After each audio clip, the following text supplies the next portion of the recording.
Okay, here we are at the 6th Health Teaching Workshop with Mr.MT.Keshe of the Keshe Foundation and Dr. E.Kostova of the Spaceship Institute. And my name's Rick Crammond. I'll be your host to introduce things today. Um, for this week's session, we'll be taking a journey through the body, and this time focusing on the structure of the lungs as the main topic. And Dr. E.Kostova will give us a description of the lungs, and we'll have some close-up views of the pictures and so on, which are also available on the live stream feed. And so let's go to the Spaceship Institute now and talk with Mr.MT.Keshe, who will introduce things, and along with E.Kostova. Mr.MT.Keshe, are you there? Good afternoon if you are in Europe. Good day to you wherever you are.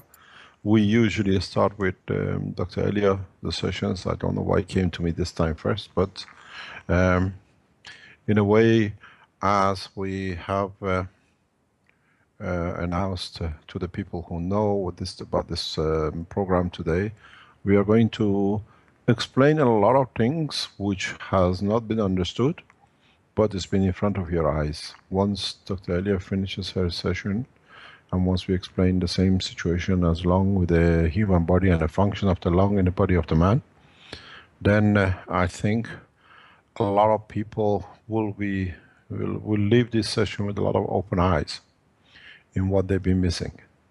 And on the other hand, I think it's time to bring the change in. And today Dr. Elia will explain everything, and then we will announce what is to change and what is ended and what is to start new. Dr. Elia, please enlighten us. I enjoy your enlightenment. We learn a lot. Yeah, thank you, Mr. Keshe. Hello to everyone. It's me, Elia, and for me it's pleasure to be with you in the 6th health workshop of the Keshe Foundation.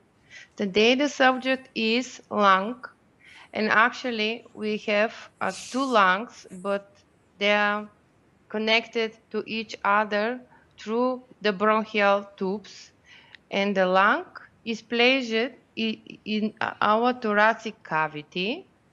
Could you please just pause 4?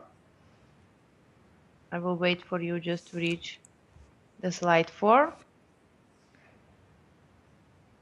The slide 4. This is 3rd, and the next one, Rick, please. Yeah, thank you. Okay. Okay, thank you. So that is the slide which showed you where is the place of our lung. You see the rib cage, and inside of the rib cage we have 2 lungs connected with the bronchial tree. Actually, our respiratory system is started from our nose and partly mouth, then goes through the larynx, and then to the trachea, and then to 2 main bronchial tubes. And the place inside of the rib cage, we call the thorax, it's actually so important place because the pressure inside of our body is less than atmospheric pressure. Then the next slide, please.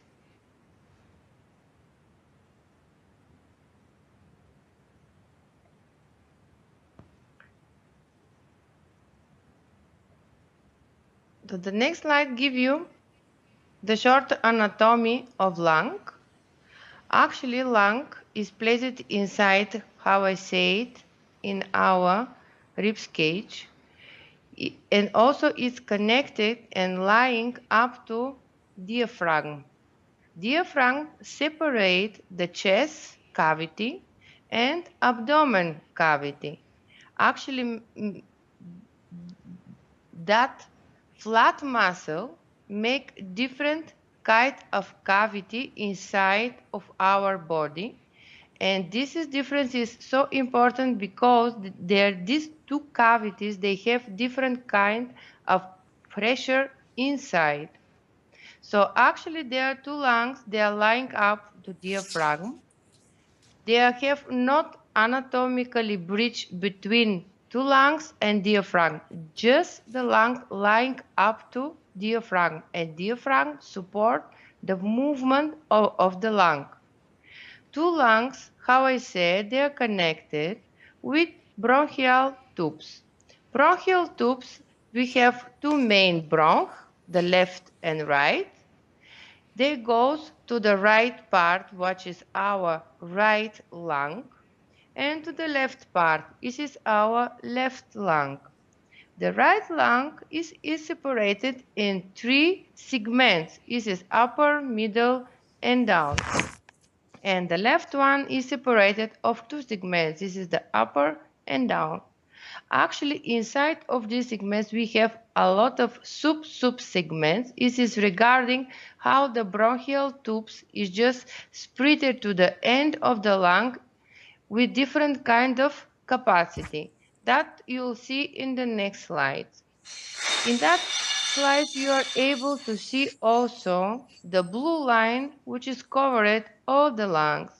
That the blue line showing you the pleura, which is the visceral pleura, is covered the lung like a skin outside of the lung, and other part of the pleura is the parietal pleura, is covering the rib cage inside. So in that case, we have some kind of cavity in between two pleuras, and inside of that cavity we have a little amount of liquid.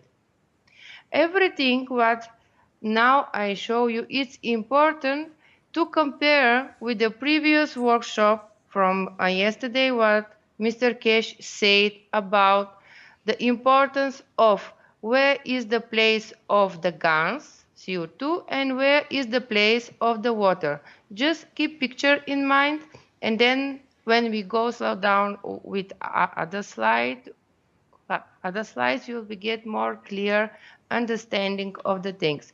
So Right. here we have a liquid outside of the lung, which is the purpose of that small amount of liquid, which is really so small, like teeny water skin around the lung, is because to not have rubbing between the lung and rib cage. Then we have also the liquid in between the different anatomically structure inside of the lung. Also, we have a slighter amount of liquid in the bronchial tube because the cells which covered the bronchi inside endothelium is with some kind of ties, and that ties just they move. They have a kinetic force on the base, on the roots, and because of that, if we inspire something from our nose or from our mouth, and in case that piece goes through trachea and in the bronchi, with our coughing reflex, we are able just to throw out that piece out from bronchial tube. Okay, then we go to the next slide. Next slide is give you how bronchial tube evolve during our embryonal stage to our adult stage. From the beginning, we start just with the main bronchial tubes, and then during the weeks, you see how they start to divert in the small capacity of the other bronchial tubes. We call in the medical language like bronchioli. And finally, when we born, we reached the small part of our lung. This is alveoli. Alveoli is actually the tissue of our lungs. And how you see on the right picture, what is the more schematic, you see how it looks like exactly like a tree. So the trachea is like a beginning of the tree, and then all the branches. And finally we reach the leaves. Leaves is our alveoli sac. Okay. Then we go to the next slide. Next slide is more visible for you. This is 3D model of the lung and bronchial tree. And how you see it looks like exactly like a tree. And if you remember from previous workshops, lung contained only smooth muscles inside of the bronchi. Of bronchial tube, they have ability to contract and to relax. But that function realized because of the smooth muscles. Okay. Can you explain the muscles of the lung again, please? Muscles of the lung, they contain only smooth muscle. It means the regulation is from emotional part of the brain.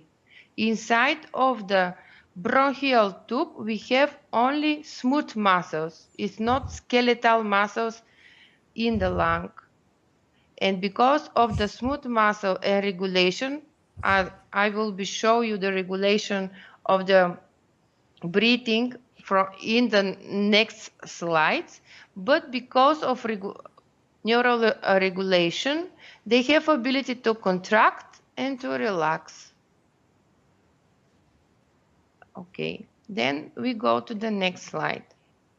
Next slide gives you the artery and venous system inside of lung. Actually, each bronchial branch goes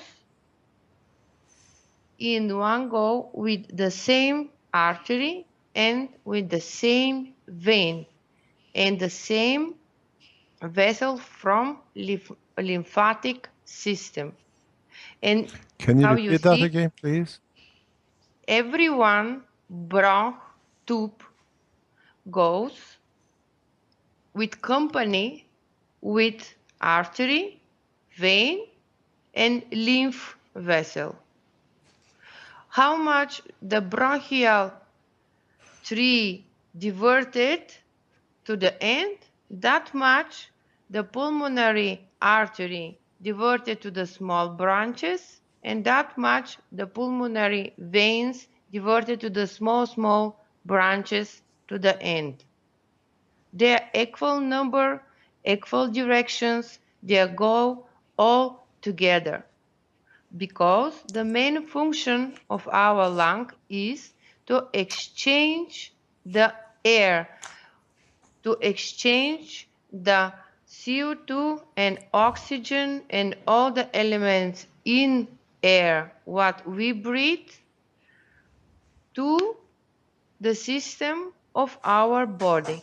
They have so specific membrane inside of the I heard it. alveolar sac, what will be seen in the next slide. And because of that function of the lung, that organ needs to have air, needs to have a good vascularization. What is mean?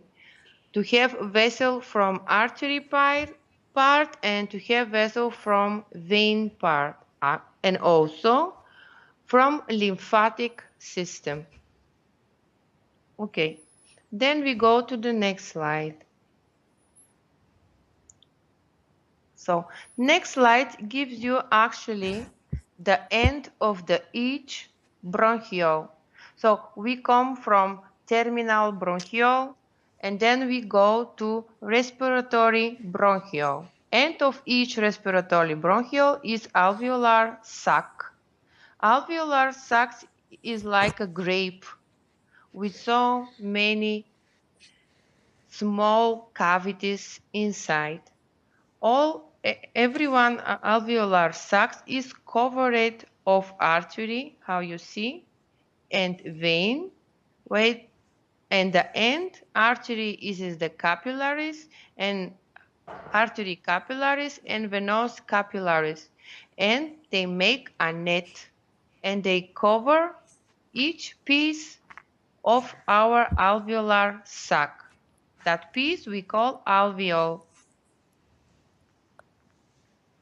Okay, then we go to the next slide. Next slide give you 3D model of alveolar sac. 6 side. Okay, honeybee. 10 slide. And then you see how it's going from the beginning. Terminal bronchiole, then respiratory, bronchiole, and then alveolar sac. In blue, this is the venous system. In red, this is artery system. And you see the green one is actually lymph. Okay. Inside of each alveole, the shape of the alveole is like a flower. Exactly the golden ratio symmetry inside of each alveole. Have a hole in the middle, what is exactly the place where the air goes in and goes out. And also each alveole is connected with each other with the different small holes, how you see on the leaves of this flower. The different so small holes in periphery of the alveole. That is the connection between different alveoles in each alveolar sac. Okay, on the right side where you have 3 pictures one by one, it is again 3D model of the alveolar sac, innervation, vascularization, and is showing how each alveole is just punctured with holes. It is because from that. Okay, here we are. Just get my headphones punched in here. Here we are back at the health teaching workshop with the Keshe Foundation, and this is part 2, and we will be set up in just a second here to be able to broadcast once again. We had an interruption with the broadcast. I believe there was a major internet outage, and we'll just have to compensate. We may have to switch over to another channel or something as we go along here. Okay, just about ready now to go back to Dr. E.Kostova at the Spaceship Institute, who will continue to inform us about the lungs, the structure of the lungs in the body. Okay, Elia, are you there? And I will follow from the 10 or from 11. How you want? Let's start from 11. Hear? It happened as soon as you let off on 10. You just said to change slide. Okay, but now on the live stream you show 10 slide. Yes. Yeah. Rick, can you one more, please? Number 11. Okay. So, and in that slide, I wanted to show you the mechanism of breathing of our lung. So how I told you, the main function of our lung is to exchange gases from air, go inside of the lungs, and from lung to our blood. And that exchanging of gases happen in our alveoles. Actually, each system which contained amount of different kind of sacs where they are so close to each other, and actually they have so small gap between them.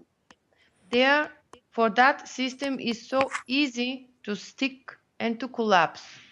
That's why inside of our alveoles we have skinny film liquid, and we call that surfactant. Surfactant is that kind of substance which is allow the movement of alveole and the movement of alveolar sac to be free and to not collapse the wall of alveole to each other. And how to explain you more easy? Actually, the development and the development of our lungs is happen fully in the 8th and 9th month of embryology. It is like 1 month or 2 months before the deliver. If the baby deliver in advance, 2 months, actually inside of the lungs, baby doesn't have that substance. And with the first breath, just our lungs, they collapse because they don't have this superficial liquid tiny film which covered alveoles. And actually, surfactant decrease the attraction between water molecules. And because of that, he prevents the walls of alveoles from collapsing. If we don't have that chemical, our lungs, they collapse immediately with first breath. And then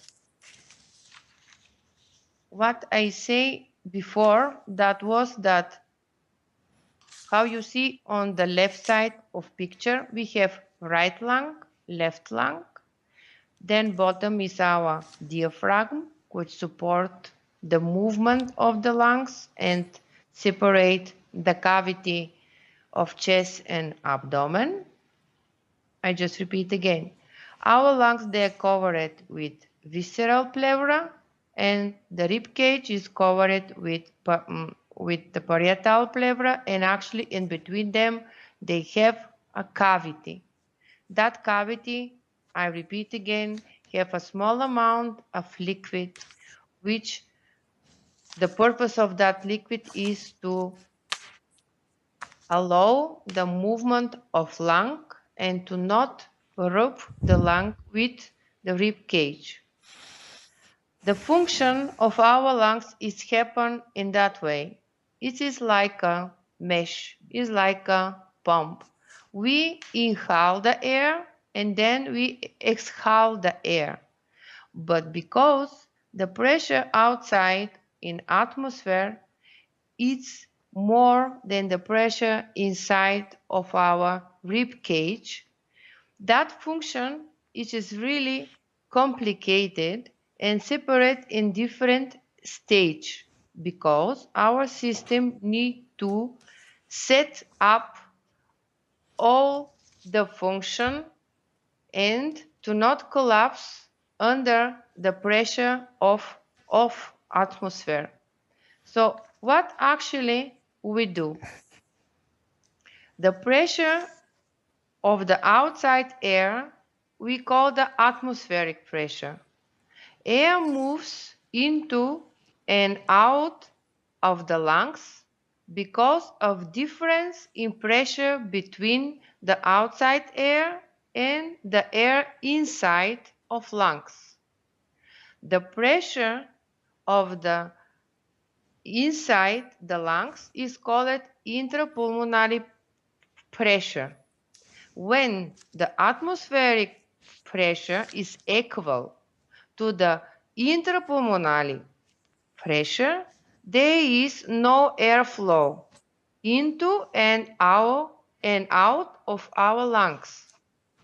When atmospheric pressure is higher than intrapulmonary pressure, then air will enter the lungs. It means we are breathe in, we inhale. When intrapulmonary pressure is higher than atmospheric pressure, then air will leave out our lungs. It means we are breathe out. We exhale. Okay. Important is to understand that inhalation and exhalation are possible because of the difference between atmospheric pressure and intrapulmonary pressure. If we don't have that difference between two pressures, our lungs, they will collapse or will be expand to the point they are not able to move. And actually in emergency, we are able to see a lot of cases like that. If someone pinch your chest area and then all the lungs, they are just collapse in the middle. Probably someone of you just get that disease. And how you see, our lungs, they are like a mesh, and they are moved because of the difference of the pressure. And also the movement is supported of movement of the rib cage and the movement of our diaphragm. How I told you before in the previous workshop, they work all together in one go. Just look the picture what is on the left side, on the bottom, showing you the movement of the rib cage, the diaphragm and the lung. When the first one is when we inhale.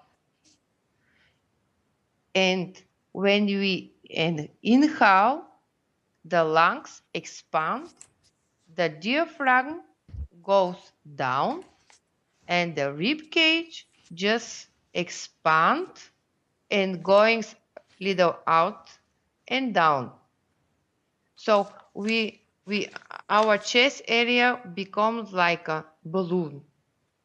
And when we're supposed to exhale, the diaphragm just make a contraction and goes up. Then the rib cage also, because in between each rib we have a muscles. These muscles, they contract and make the rib cage narrow, so the rib cage go inside. And in that case, all this outside mechanism like a rib cage and the diaphragm support exhalation of air. Then when you go to the right side of the pictures, this is more schematic view on the bottom picture.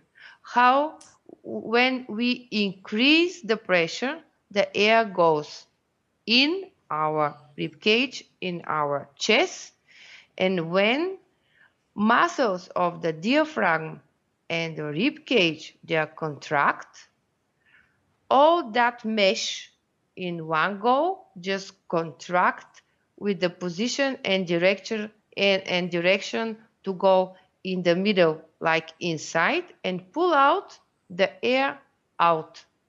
So in that way we exhale. And actually everything which is related with breathing is not only connected with our lungs.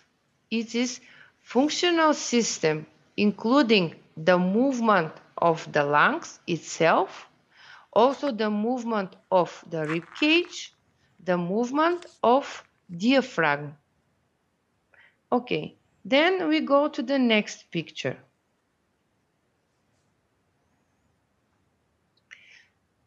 Next picture gives you different kind of pressure.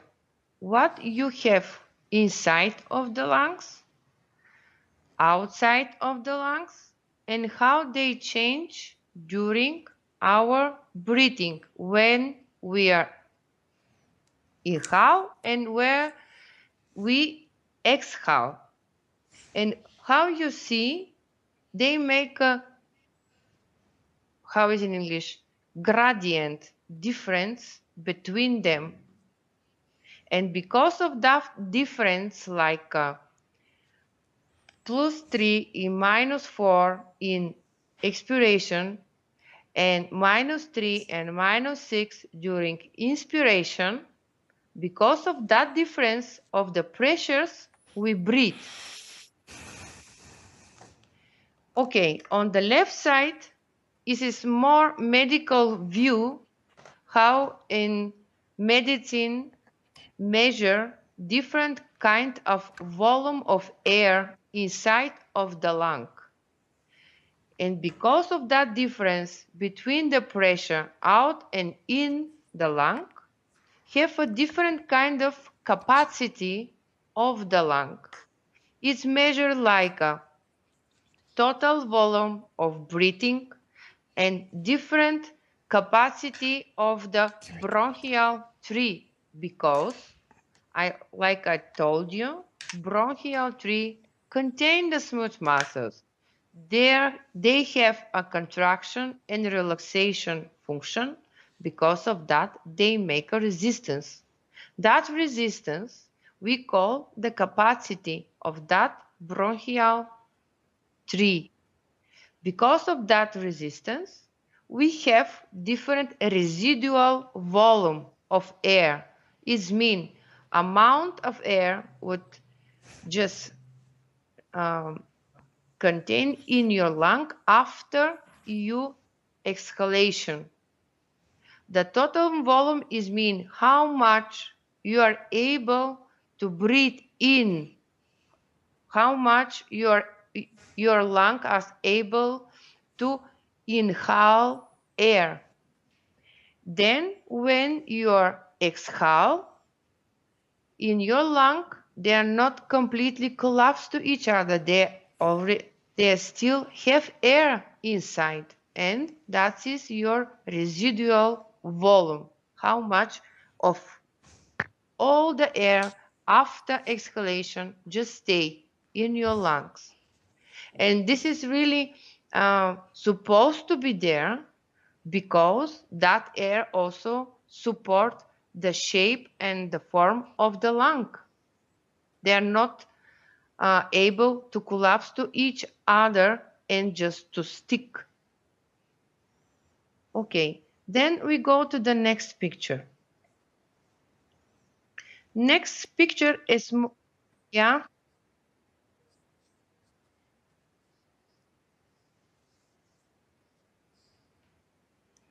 Okay. So can you hear me? Okay. So we go to the next picture. Next picture is more schematic picture, especially the first one.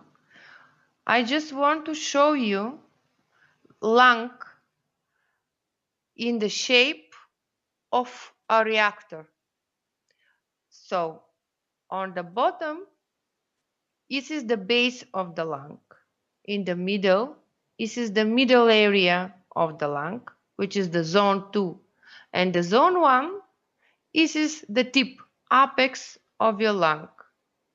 The bottom of your lung is lying of diaphragm. And the apex is really on the level of your shoulders. And it's important is to know that the base of the lung, they are more vascularized. The top of the lung, apex, inside they have more air. So in that sense, on the right side of that picture, where is written zone 1, zone 2, zone 3, is showing different kind of pressure.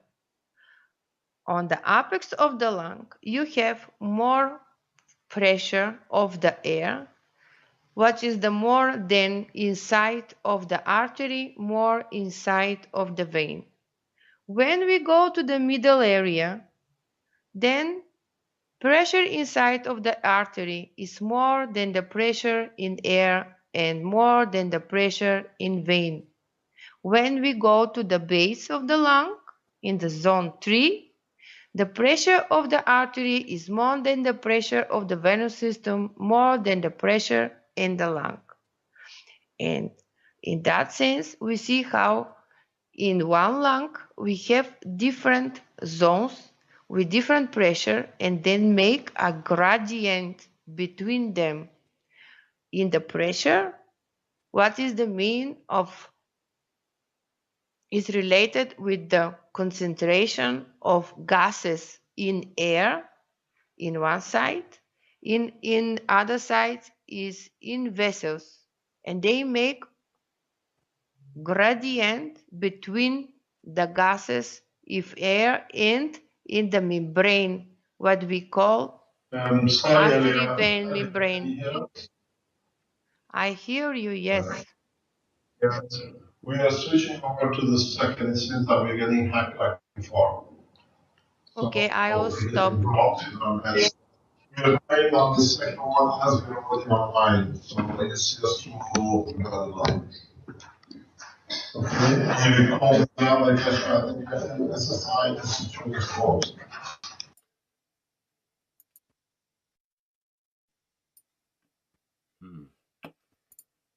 Okay, we seem to have lost the Spaceship Institute there, so we'll just have to carry on. I think they'll reconnect in a different way. Okay, I supposed to stop to wait or to follow? I think you can continue, Elia. Okay, so that shape of the lung is exactly showing you. Can you hear us? Yes, sir. Okay, we are back on, you know where we are coming in now. You can. Okay. Okay, carry on, Elia.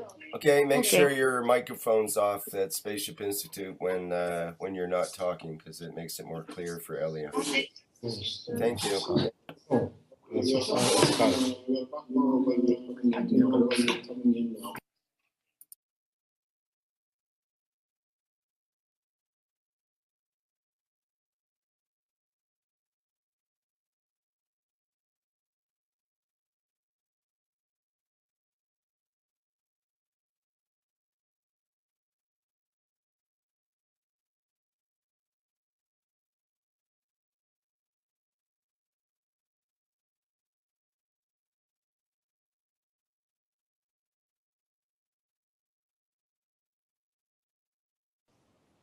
Now, okay, we'll restart that last part.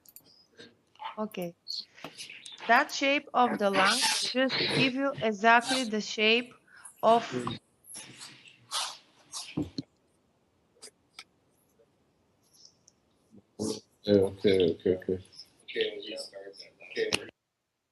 Okay.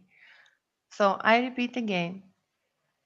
The shape of the lung and the function inside is related to guarantee the different kind of pressure in each zone of the lung. And because of gradient of the pressure inside, we're able to exchange the gases from air and that gases to go in our circular system. So how I say, in the zone 1, we have the pressure of the gases more the pressure inside of the artery and more than inside of the venous system. Then when we go in the middle section of the lung, that is the zone 2, the pressure of the gases inside of the artery is more than the pressure of gases of the air and more than the pressure of gases in the venous system. When we go to the bottom section, this is zone 3, The pressure of gases inside of the artery is more than the pressure of gases inside of the venous system, more than the pressure in the air. In that sense, itself, lung make gradient of pressure of gases inside of the each lung. It's exactly the same model. It's repeated in each alveol sac. And I repeat again, we are able to breathe because we have a gradient, we have a difference between the pressure of the air and what is the outside and the pressure of the air what is the inside of our lung. Then we go in the same level in each lung. We separate the lung in the three zones because on that sense, in that way, the lung itself make the gradient of gases from apex to top. And the same picture is repeated in each alveol. So we have repetitive model all over because the body have a purpose to make a gradient of gases which come from out and to go in. Okay, that in medical language of function of the lung we call the Boyle's law. So if you are familiar with Boyle's law, the Boyle's law is useful for each container. This is like a sac or like a lung or like a syringe. It means that as the volume of the container increases, the pressure of any gas or liquid inside that container will decrease. At first, the pressure of the air outside of the sac is equal to pressure of the air inside of the sac. So no air is moving out or in that sac. Then, if you pull down something like a pump inside, if you pull down, you are creating more volume, more space inside of the sac. Sac or lung, because lung is like a sac, is like a mesh.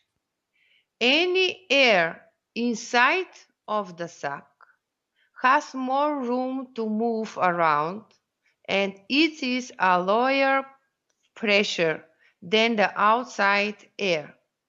By increasing the volume inside the sac, you have decreased the pressure inside the sac.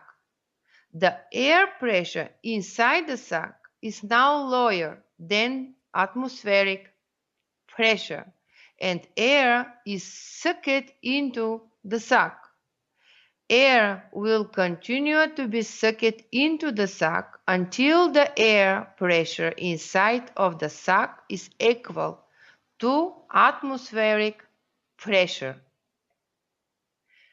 Okay, it is visible again on the picture what I'm showing you. So you start from the zone 3, zone 4 and to zone 1. In the same way, is repeated the same law. As you push up the plunger, or it is mean when you inhale the air, and because of contraction of the muscles of your bronchial tree and of your trachea, they work like a plunger into that sac, what is our lung, our mesh. We are decreasing the volume inside of the sac. The air molecules inside of the sac now have less room to move around, and the air pressure inside the sac is higher than the atmospheric pressure outside. By decreasing the volume inside the sac, you have increased the pressure inside the sac. Since the air pressure inside the sac is higher than atmospheric pressure, air will leave the sac, and then we are just exhale. Air will continue to move out of the sac until the air pressure inside the sac is equal to atmospheric pressure again. If the temperature of the gas does not change, Boyle law states that the pressure of given quality of gas is inversely proportional to its volume. This simply means that volume increases and pressure decreases, and if volume decreases, pressure increases. It is so important law to understand the dynamic of our breathing, because our lung is exactly like a mesh, is like a pump of exchanging the air from atmosphere and the air inside of our body. Okay, on the bottom of the slide you see the picture of regulation of our breathing. Our breathing regulates of the nucleus where they are in the pons and medulla oblongata. Actually, in so many medical books is mentioned that it happened because of emotional receptors. And how we know from the previous workshop, breathing and regulation of the lungs, because they have a smooth cells, muscle cells, they are related with emotional part of the brain. And actually, this is confirmation that our lungs regarding the plasma technology is regulated from emotional part of the brain, because they discover in traditional medicine that receptors, neuron receptors in lung, which goes through all the nervous system, parasympathicus and sympathicus, and reach the nucleus in medulla oblongata and pons, they are emotional connected. Okay, then we go to the next slide.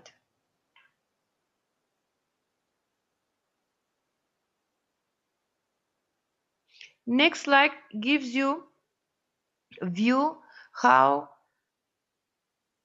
it happens, exchanging of gases on the level of the alveoli and the circulatory system. How you see here we have again the repetitive model of making the gradient between the amount of gases from one side to another.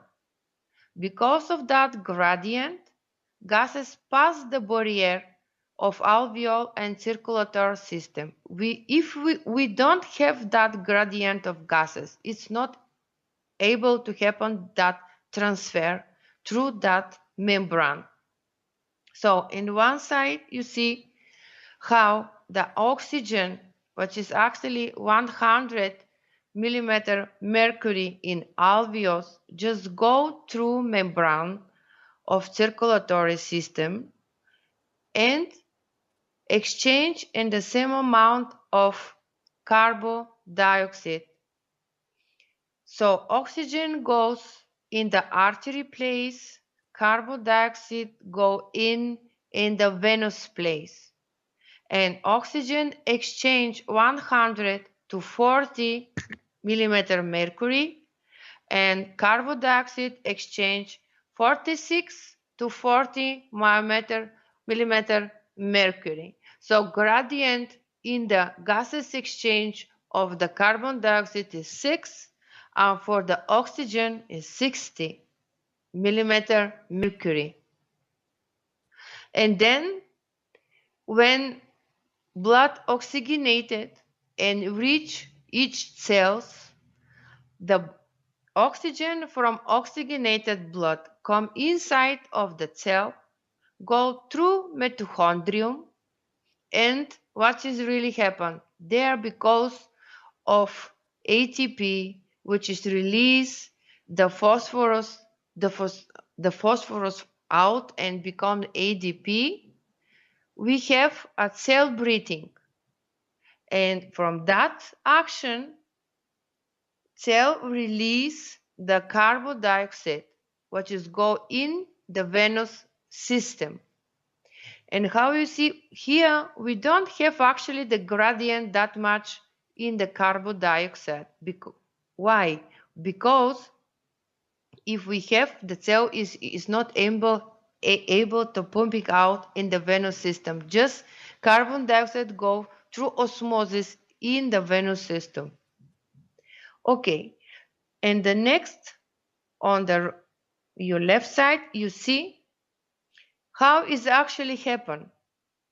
We have a alveol and bronchiole. Inside we have air. In that air we have oxygen, we have carbon dioxide and other gases. In that sense, in our blood, what is the blood? This is a liquid.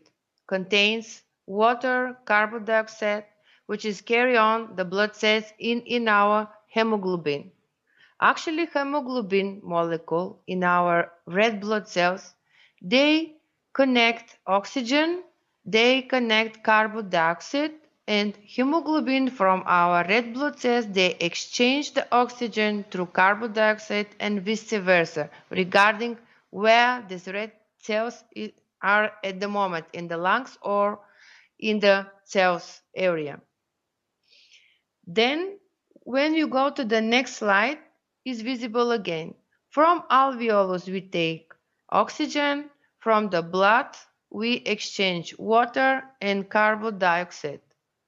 And when we go to the body cells, from body cells through the membrane inside of the blood, we receive water and carbon dioxide like residual chemicals from our metabolism. And from red blood cells through hemoglobin, we release inside of the body cells oxygen. And then we go to the next slide. Next slide is your chemical view of that reaction. The chemical view is give you that chemioreceptors in your arteries monitor the carbon dioxide, hydrogen ion, and oxygen level in your blood and adjust the depth and rate of your breathing accordingly.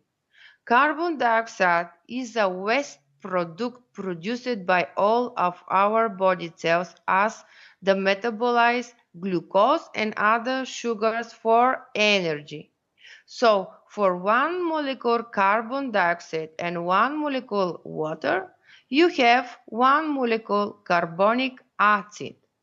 But carbonic acid is not stable at all, so she is able just to break down in two ways. In one way, she is able to break down again to water and to carbon dioxide, or to break down to bicarbonate and to hydrogen ion. It's regarding where that molecule is placed on that moment, in close to the lung to exchange the carbon dioxide, or is close to the body cell. When you are at rest, the blood concentration of carbon dioxide, water, carbonic acid, bicarbonate, and hydrogen are fairly stable. So, in that chemical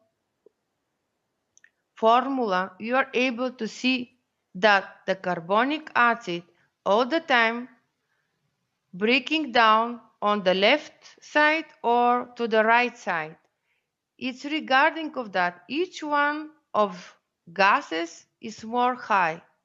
If we have more high level or carbon dioxide, then the carbonic acid go to the right side to bicarbonate and hydrogen ion. If we have more the bicarbonates inside of our blood, so carbonic acid go to the left side to carbon dioxide and water. And actually, to breathe and to have a normal neuron regulation of breathing, it is not that level of oxygen just dragging the nucleus in the medulla or pons. What is the dragging the nucleus? What is irritating the nucleus inside of the brain is carbon dioxide. If we don't have a carbon dioxide, we will be slow down the breathing. And actually, if we are in the huge amount of oxygen, finally will be stopped. So the carbon dioxide is the main molecule, is the main gases which is dragging, irritating, cheesing the nucleus inside of the brain, and because of him we are breathing. Okay, then we go to the next slide. Next slide is showing you that to the moment we just spoke about the ion conjunction in capillary, the blood in the capillary net, which that net is go through lymphatic capillary, and actually through the epidasis, through the wall, they exchange chemicals from that capillary net, which is what have venous and artery part, exchange through the epidasim chemicals to lymphatic capillary. So actually lymphatic system accept only poor materials because the main function of lymphatic system is to feeding, is not to cleaning, and is to feeding. And that slide is visible it's visible to you to understand that with our blood we clean our system, and with lymphatic liquid we just feed our system. Okay, next slide. With that slide, I just want to show you and to point your attention with similarity of our body and what Mr. Keshe explained of the previous workshop. Our body have a lot of cavity. How you see, we have a cavity of the right lung, cavity of the left lung, cavity of our heart, which is green here in the middle, up to the heart in orange, this is mediastinum. Then we go through vertebral cavity and cranial cavity. There is actually, how to say, this is highway which is related and connected all the cavity in our body. Let me make attention to the chest area. Chest area have 1, 2, 3 main cavities, which is the right lung, left lung, our heart. If you see the picture of the previous workshop, which is drawn at Mr.MT.Keshe, we have on the base 3 reactors where they are connected and they are lying on the surface. Okay, they are lying on some base. That base in our body is our diaphragm. So the left lung and the right lung and heart, they are lying of our diaphragm. So they have a base. Sorry. Then we have the fourth one reactor, which is really up to others. This is the cranium cavity. Cranium cavity is the other one reactor which is connected with the first one, right lung, second, left, third, heart. On the up, we have one more reactor. This is the cranial cavity.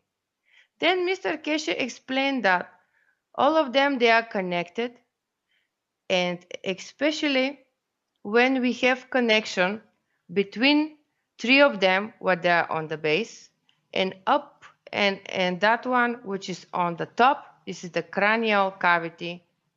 Now for us, they are connected to each other and make two-way connection. When he explained it, that the detector just measure the portio, the space between the reactor which is on top and between the reactor which is on base, and finally is connected with the Z, BZ, which is measurement of the measurement. BZ area is measured the space, as is our electromagnetic field what we made on that portio, on that space. So I just start to think, where is the place for human body? If you compare with what I show in the next slide with golden ratio and fractal geometry of our body, and how they and how Spaceship Institute make the arrangement of the star formation, and especially now with the small reactors of Farman, how they make it like a Hughes pyramids and all the direction of the Hughes pyramids. I just put attention and make mind measurements and find out that actually in the middle of the base reactors, left, right lung, heart, and top brain, in the middle of that line is our thymus. So actually, if we represent the model of the star formation, Congratulations. Sorry? I congratulate you. You understood. Thank you, it. sir. So if we Sorry. measure the main space between the top reactor, for us cranium brain, and the base, this is our thymus. And actually everything what is converted energetic fields in our body is our thymus. And because of that, Mr.Keshe all the time explained that the main part of our body is main converter of the packages of energy is the thymus. Okay, then we go to the next slide.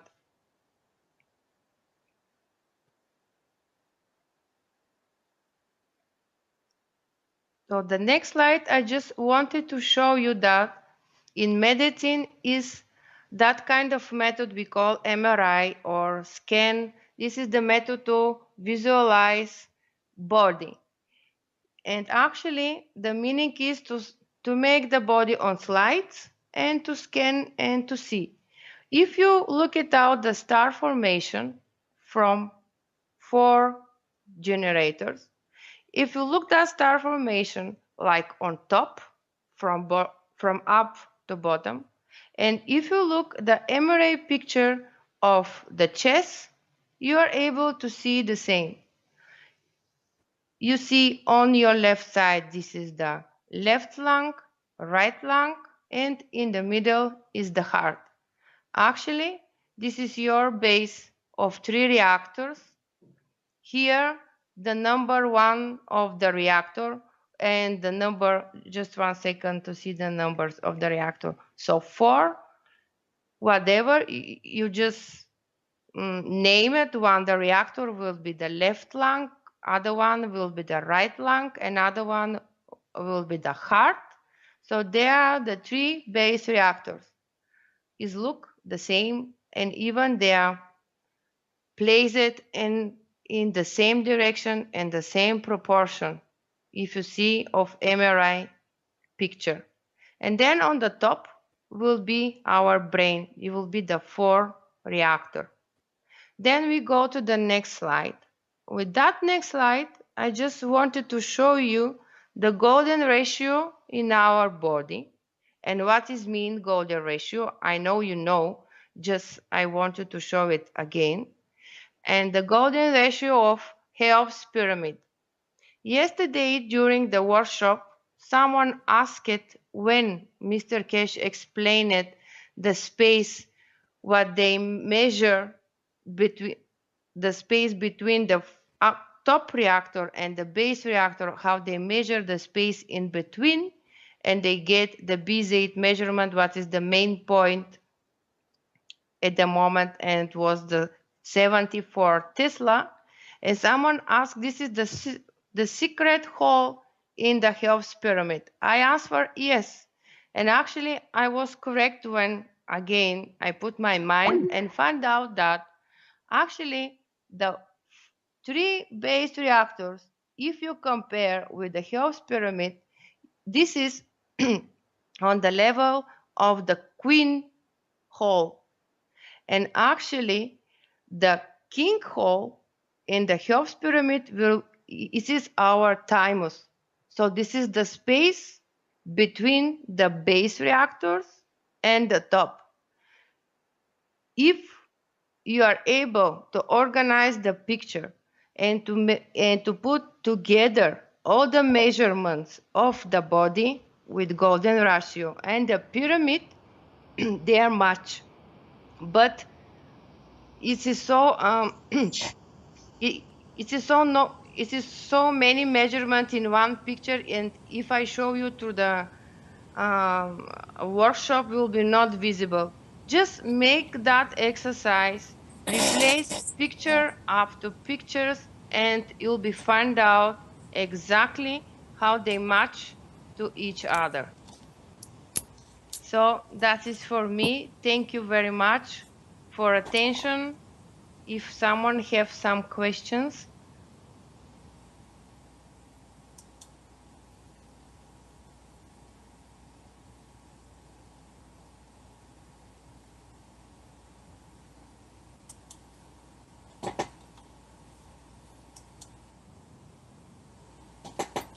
Thank you very much, Elia.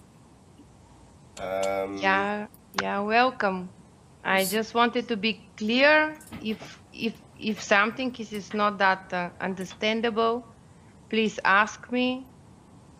In that short way, I'm able to explain, because really the function of lung is so big, and like a theory is a huge amount of time I need to explain you everything in details. That's why I make just some summary with the basic things.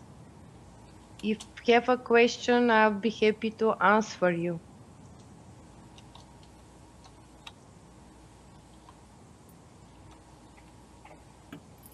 Okay, is there anybody on the Skype call that would like to ask a question?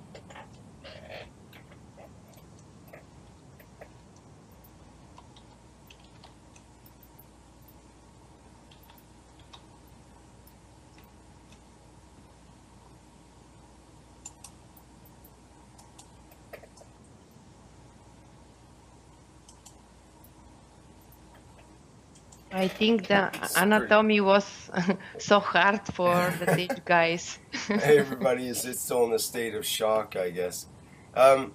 Could you maybe explain a little more about what you were just talking about with the, I'm sure Mr.Keshe will want to get into this too, so it might be a good segue. The connection between the thymus and the reactor configuration. I need to hear that again to refresh me what you were describing there. No problem. So look the star formation of the reactors, and you found out the base 3 reactors, they lying in one platform. That platform is our diaphragm. These three reactors will be the left lung, right lung, and heart. And that way you have 4-1 on the top. And they actually represent all the directions and the measurement inside of the Cheops pyramid. If you measure the body and the ratio between the left-right lung, the heart, and the top, which is our head, our brain. This is the same measurement, and if you measure the distance between our brain and heart, in the middle where they put the detector to detect the space, it is our thymus. Actually, everything what is happening in our body, conversion of the energy packages, is happen in the thymus. That's why Mr. Keshe said that important place in measurement in star formation is the space between the top reactor and the base, because there is this connection of all the fields. Because everyone organ, the field of everyone organ is like a torus. In star formation, each reactor has a torus, and these four torus, they are just cross each other in that middle point. Do you understand? So that middle point is converter of energy packages between four reactors. In our case, between left lung, right lung, heart, and brain magnetic field. This is the cross point. So the cross point in body is thymus. The cross point in the star formation is actually the space between. This is the middle point of the space area between the top reactor and the base reactors. Do you understand? Also in the picture what he showed yesterday, when you have a reactor, and inside of the reactor, the first Gans is like running around in chaotic way, and then the Gans suited to the wall on peripheria, the Gans of CO2, and the middle just is water. If you look at the bronchial tube, how I show you, this is the same. On the peripheria, we have a CO2, we have a gases. In the middle, we have a liquid state. If you want to see in the big picture, is like a lung. It is again, we have air in the bronchial tube, and all over we have a liquid state of the mediastinum, which is the liquid state of our blood and artery and vessels, and the lymphatic state. This is again repetitive model. It's like a hologram. What above, that below. Do you understand? Rick? Yes, Okay. thank you, Elia. That was helpful. Yeah. Okay. Okay, so I guess we can segue into Mr. Keshe now, and he can give us some more details about what we're speaking about here. Eh? Yeah. Okay. With pleasure. Thank you. Thank you. I cannot express. I was just saying offline that it's absolutely perfect what you've said, and you're one of the best students. Actually, I'd like to become your student. In a way, you teach us both sides about the physicality, and now you had the studies on the emotional part in the East, in ashrams, which you studied for a long time. And now you have brought the two sides together with this technology, and I congratulate you. And the way you put that chair together in regarding the three reactors is part of what I wrote to tell, but you have already done most of the job because you understood the totality. And I congratulate you in understanding it and being able to translate the knowledge from one language to another. Thank you, sir. You're quite welcome. That's why you become part of the Keshe Foundation for life. One of the things which I'm going to start from, and then most probably we end up with the same thing, and then we have a couple of very important announcements which will change the position of the Keshe Foundation totally. It'll be interesting to hear what happens after that. What I'm going to start from very much, as Elia has explained to us, the physicality and the physiology of the body and the heart and the lung. I try to explain things as usual from the plasmatic technology as a universal system. What we'll explain about the lung of the man is very much, is the only thing the man has common with the rest of the creation in the universe, a conversion system. And if you look at the body, which is divided to 3 sections, which is the upper part, which is lung and heart, and then you have the stomach, and then you got the regeneration section, which is the bottom core. As we said from the beginning, the lung is part of the brain. And the proof of it is, scientifically, we see that the lung structure is of the smooth type. And if you look at it, even the structure of the lung and the brain is very, very much the same, added the neural system. That is all the nerves in the body of the man, because it's part of the same structure. As I said in the last week talk, if you sectionalize different part of the heart, you'll find out which part of the body, physical body and emotional part they are responsible for, like the toes, as I explained. Now it's the same. If you divide the lung into different sections, then you understand which section of the lung is responsible for which part of the body, neural system, and which part of the body, production of material. So in a time coming, you'll understand that the whole structure, the shape, the position, and even the 3 sections which Dr. Elia explained, have responsibility for one thing. Lung is responsible to keep the neural system together. Something which is never understood, and even Dr. Elia passed and spoke about it, but it has never been understood by the world of medicine. And maybe for the first time we explain it in detail. Look at your brain. Mr.Keshe?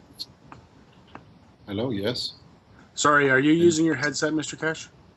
Yes, I am. Okay, because it's not on the headset for the microphone, so it's hard to hear you.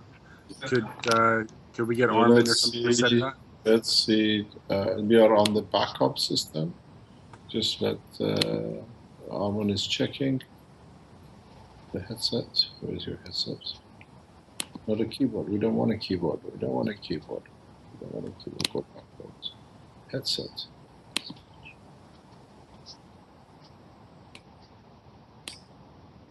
Go to the Skype line. Tools, options, Wait audio. once.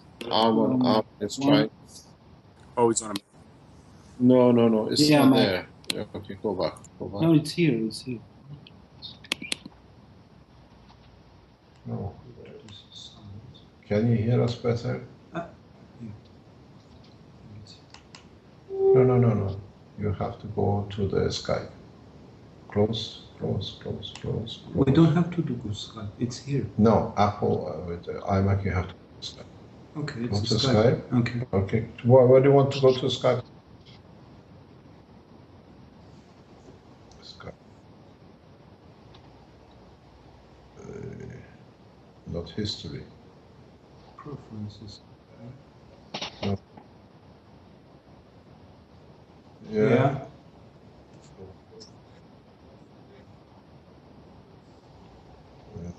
Doesn't have that. I don't see it. Yep. Contact Skype home.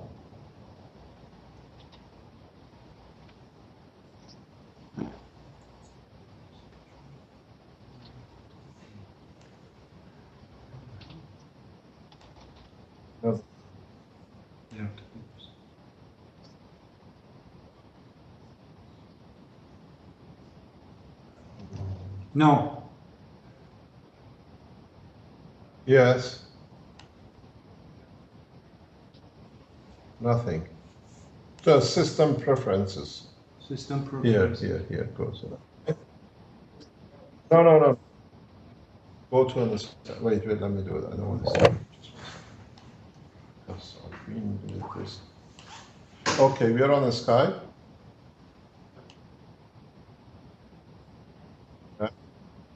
Yeah. Yeah, okay. And then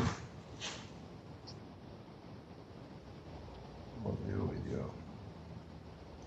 Yeah, done. Automatically adjust microphone Microphone. It settings. says microphone. Automatically adjust microphone setting.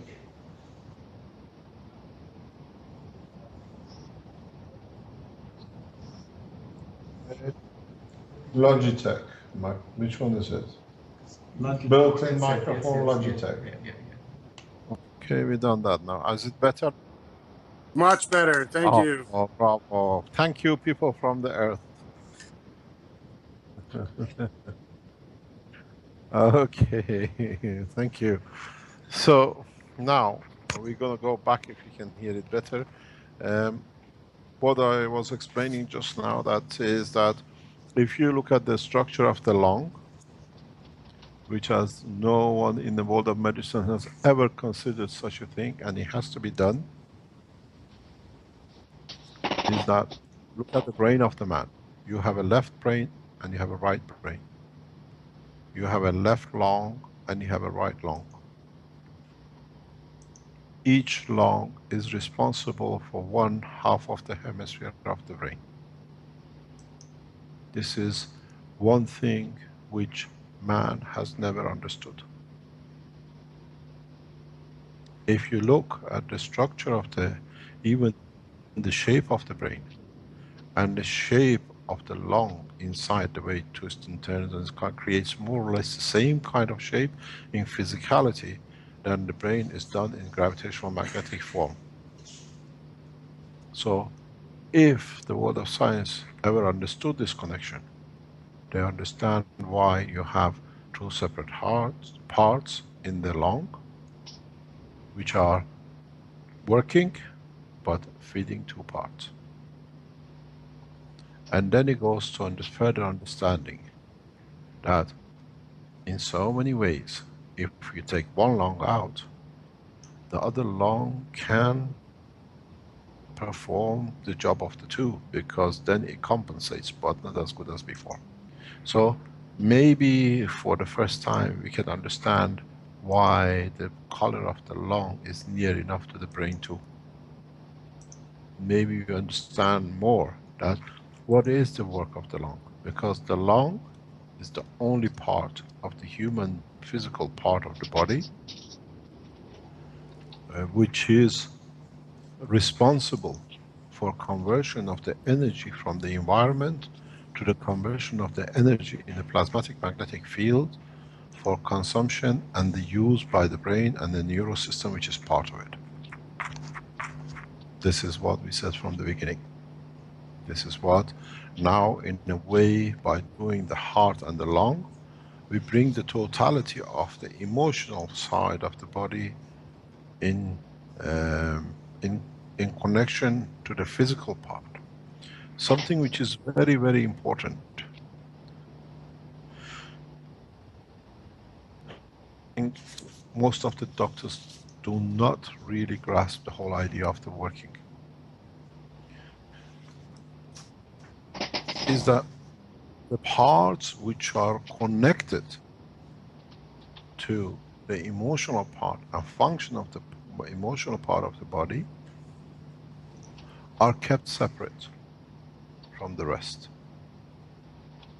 because they work on a gravitational magnetic field which interacts with the gravitational magnetic field of the emotional part. That's why you understand, that's why I said in the last talk last week that the diaphragm on one side carries a different gravitational magnetic field on the heart side, on the lung side, than on the stomach side and intestine. So, in fact, the three sections of the body, the upper part is to do with the upper part of the brain, with the emotional part, and in so many ways the interaction of these is important for the function and the interaction only with the gravitational magnetic field, which is created and controlled by the emotional part of the body. So in understanding this, then it becomes easy to understand the function of the lung.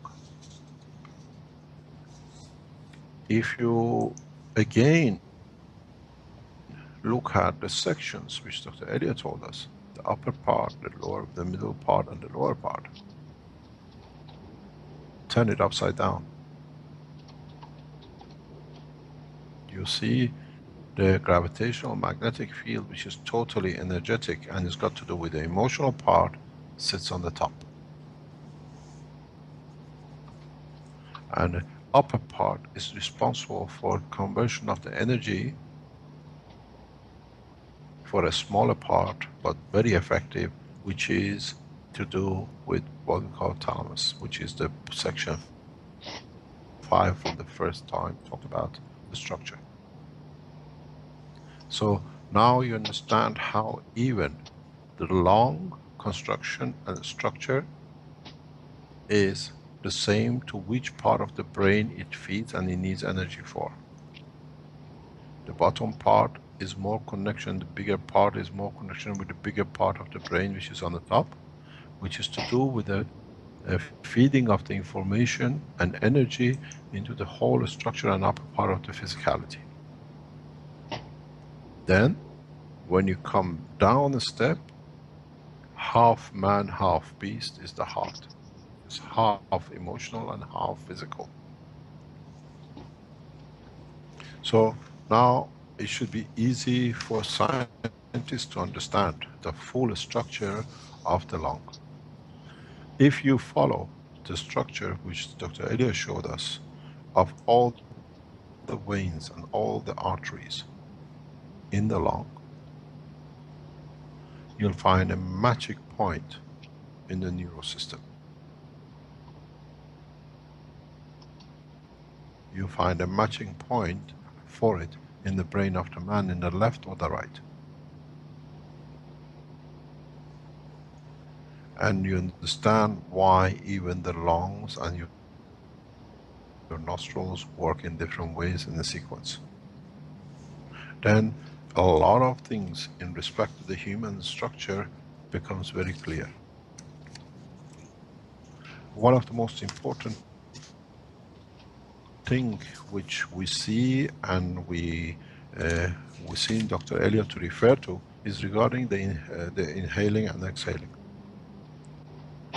Up to now, Dr. Elia explained to us that due to the pressure, different pressures, we get the lungs moving. They have to contract and expand. In fact, in the world of creation, no such a thing exists. The problem is in the world of medicine, in the world of biology, they have what they understood, they made the copies of it, and then say because we made a copy, we can show it physically, then it's correct. Yes, you made a copy of what you understand, but not the reality.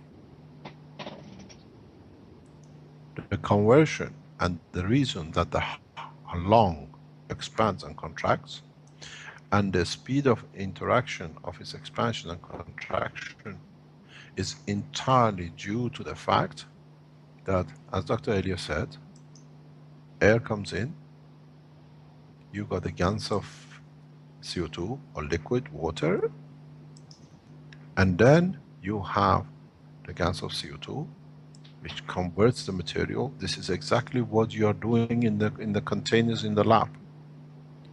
Air touches in contact with the water, right? Salt condition, because the salt of the lung is totally different, but is very, very similar to the salt of the brain. If the scientist ever could understand the composition of the salt of the brain, they will understand the salt condition of the lung is exactly the same, near enough to it. So now what happens? The energy which comes in conversion as air to convert to cross the liquid of the whole lung, which is created by lung itself due to the interaction. Even the nitrogen converts into the Gans of the nitrogen. It changes its configuration, as you have seen in the CO2. You have the container, the gas of CO2 comes and it changes into Gans of CO2. And then when you are a Gans state, then the conversion zone in coming in touch with the same as your electrodes, which is nano-coated in the labs you've done, the energy of Gans is converted to the nano layer of the lung, and then the energy is transferred. And what happens as the energy is transferred in the capacitor of the lung, structural wall which is smooth, then any surplus energy, as a capacitor, it charges and discharges. So the expansion and the contraction of the lung has nothing to do with the pressure inside and outside. It's to do with capacitance. Somebody has got a microphone open. We hear a lot of chairs crackling. Yeah, so what happens is that your lung, by interaction of the air,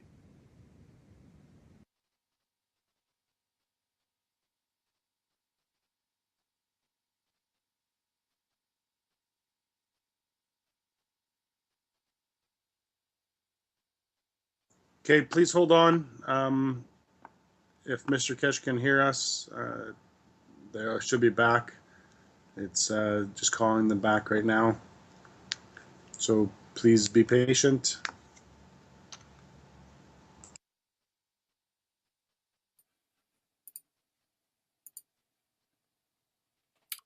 Thank you, Vince, for that little announcement.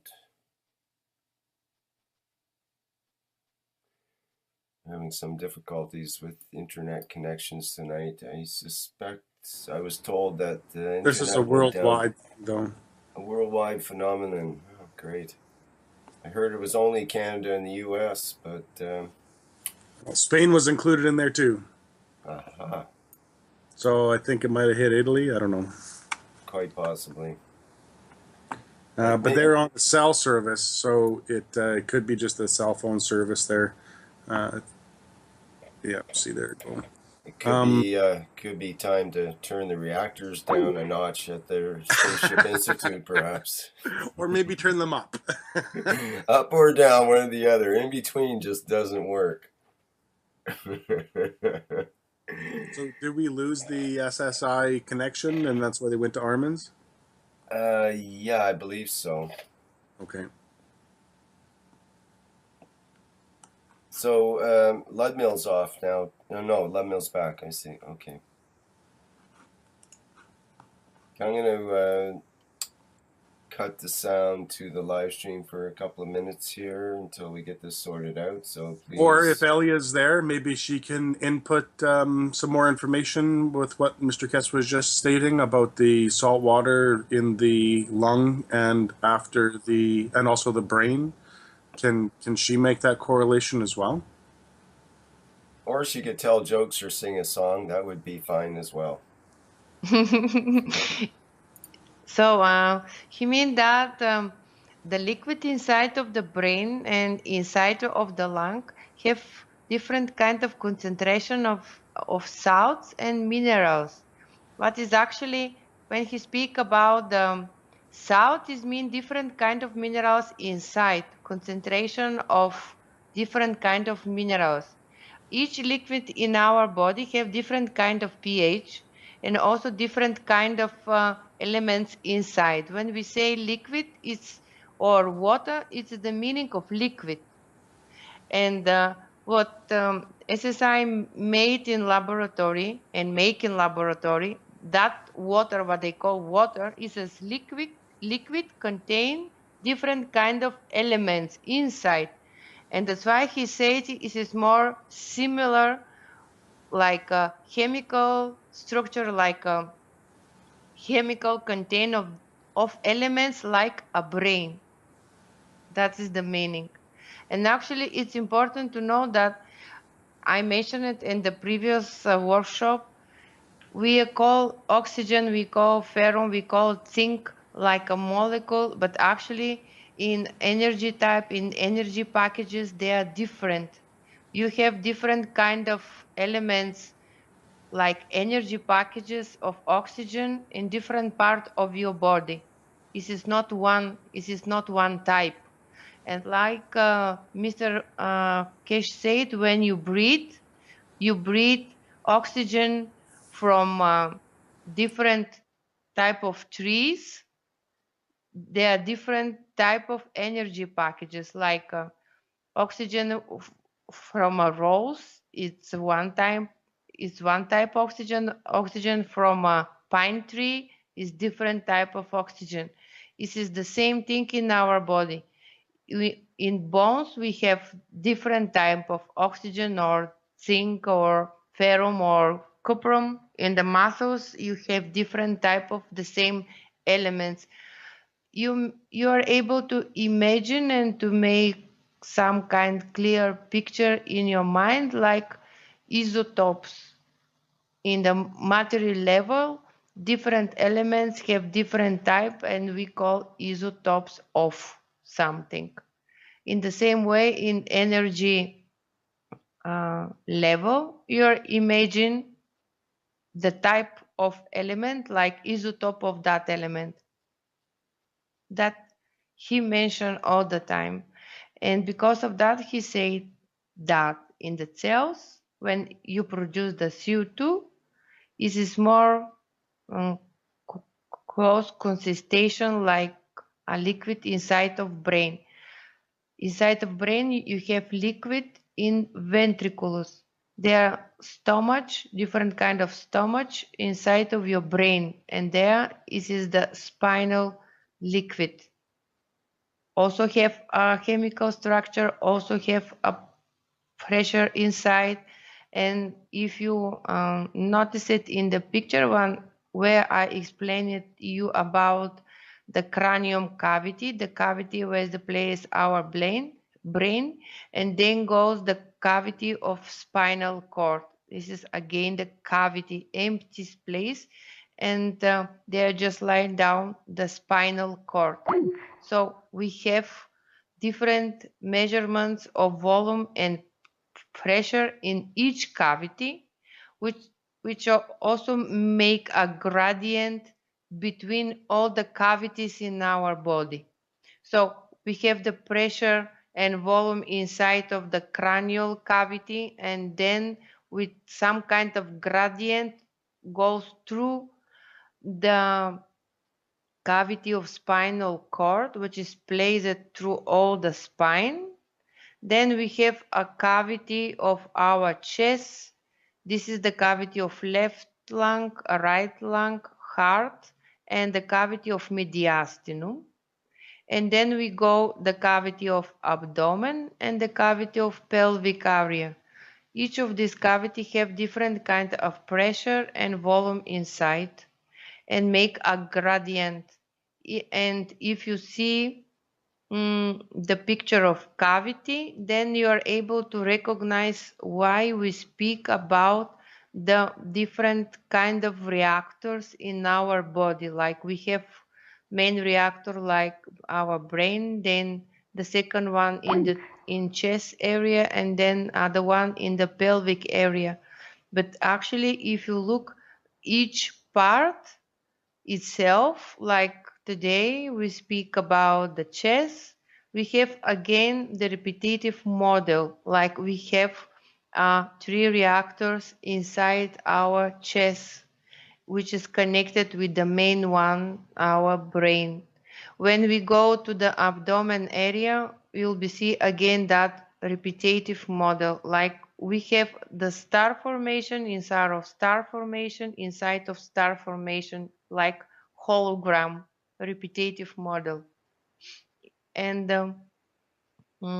if you aware about acupuncture, meridians, and chakras, it's representing the same way repetitive model. Small with the small one, with the small one, with the small one, which represent the main body in one finger or the main body in one phalanx, or you are able to represent all the body through one limb, or you represent one meridian of your body just in finger. Everything in our body is hologram.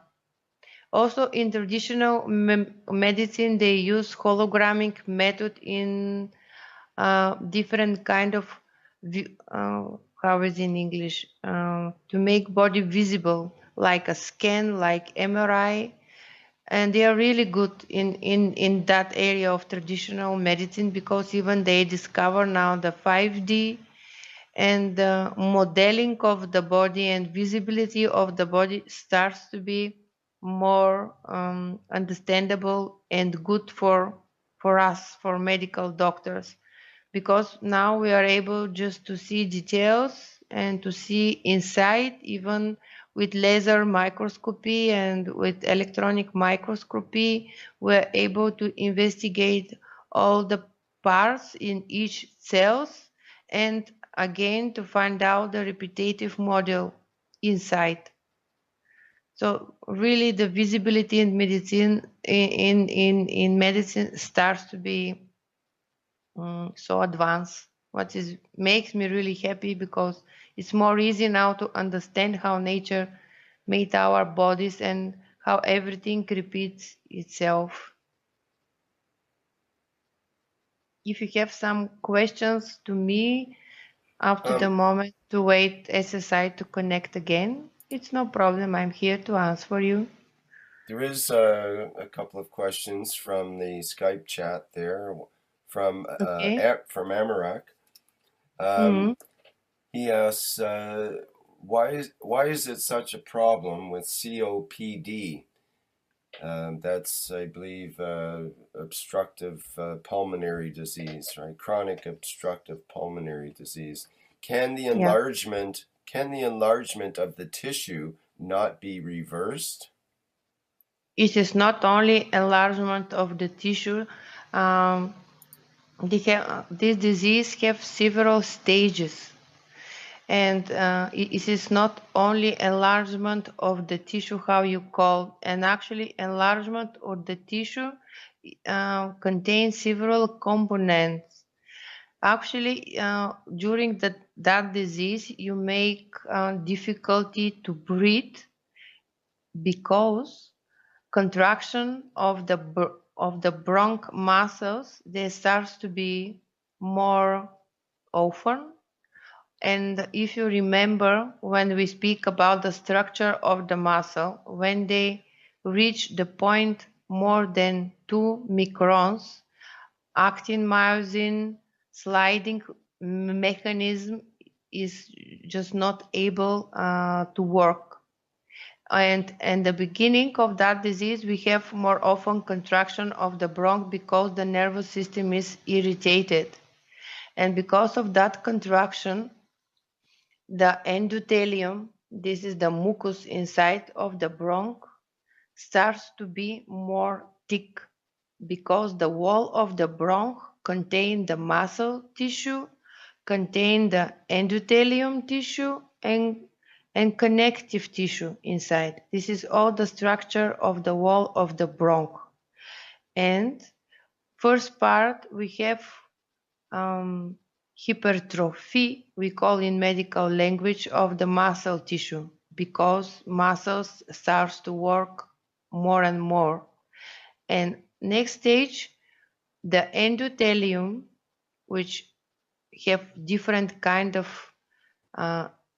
cells inside. I mean like endothelium and also muscle cells and also secretive cells starts to produce more liquid, but that liquid is with not normal viscosity, starts to be more thick and actually stick to tail of the cells. Cells in the endothelium of bronchi, I told you, have a tail. They are moving, and this tail just stuck to each other, and the movement just slowing down to the point to stop.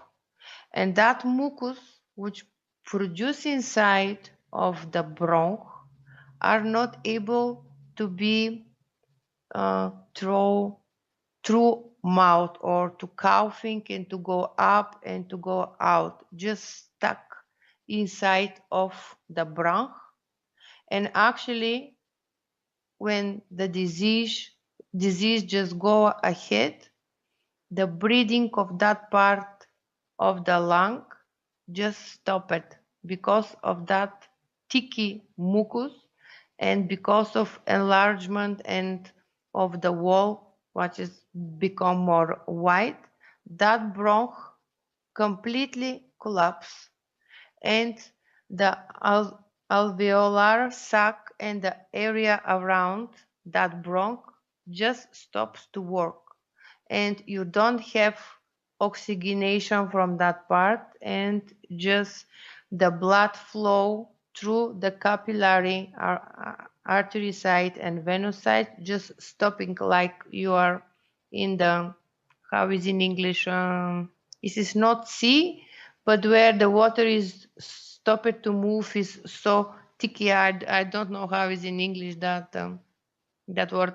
Okay, however, just the blood is stopping to move and you don't have oxygenation, and that part just collect only metabolic substance for your metabolism, like full of CO2. Do you understand?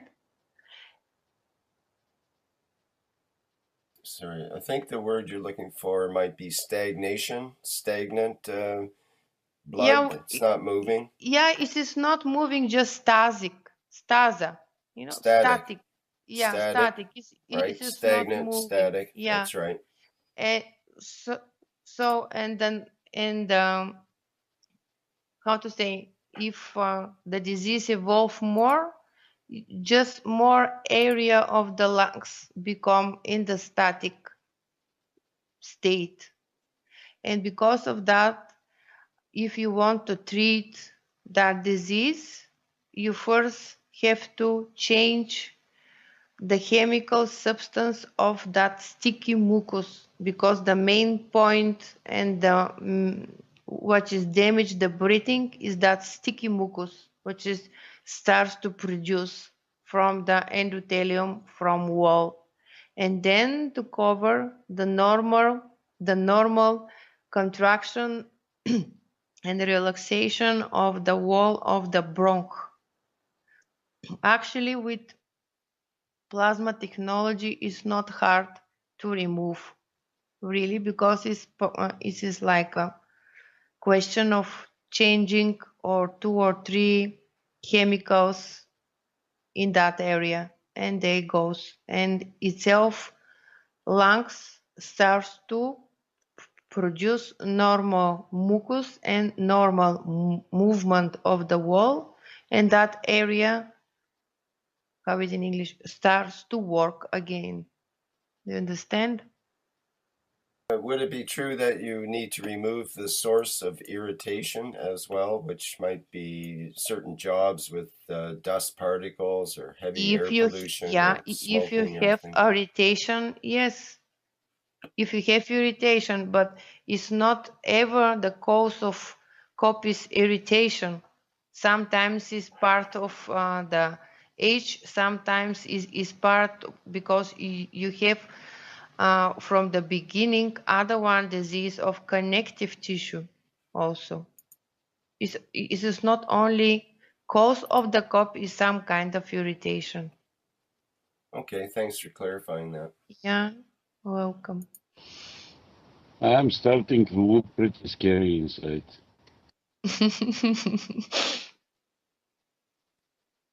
You don't want to get down to the nano level, eh, Ludmill? Not even on the regular level, I don't like it.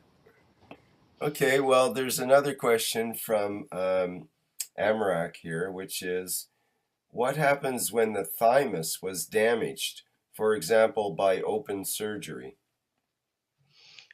It is so often when you have surgery of your chest, because in medicine they believe that to the poverty you need the thymus for your development, and after that you don't need it actually, and the thymus is just going to involution itself, like all the lymph nodes in your mouth, like tonsils. But actually it's not like that. And when they open your chest, it's so often they remove your thymus because they believe this is not useful. It's something like your appendix. But they don't put attention that appendix is itself is tonsils, lymph tonsils. Again, this is the lymph node. Okay, so regarding the plasma technology, the thymus, you are able to build it, to make a reactor with a characteristic of thymus, and just to replace on your chest and to work like a thymus. And I believe that the thymus will be regenerate itself with that method, because when you cure cancer, in cancer research, the one of so many things what you use like devices is to replace artificial thymus on your chest. Am I clear?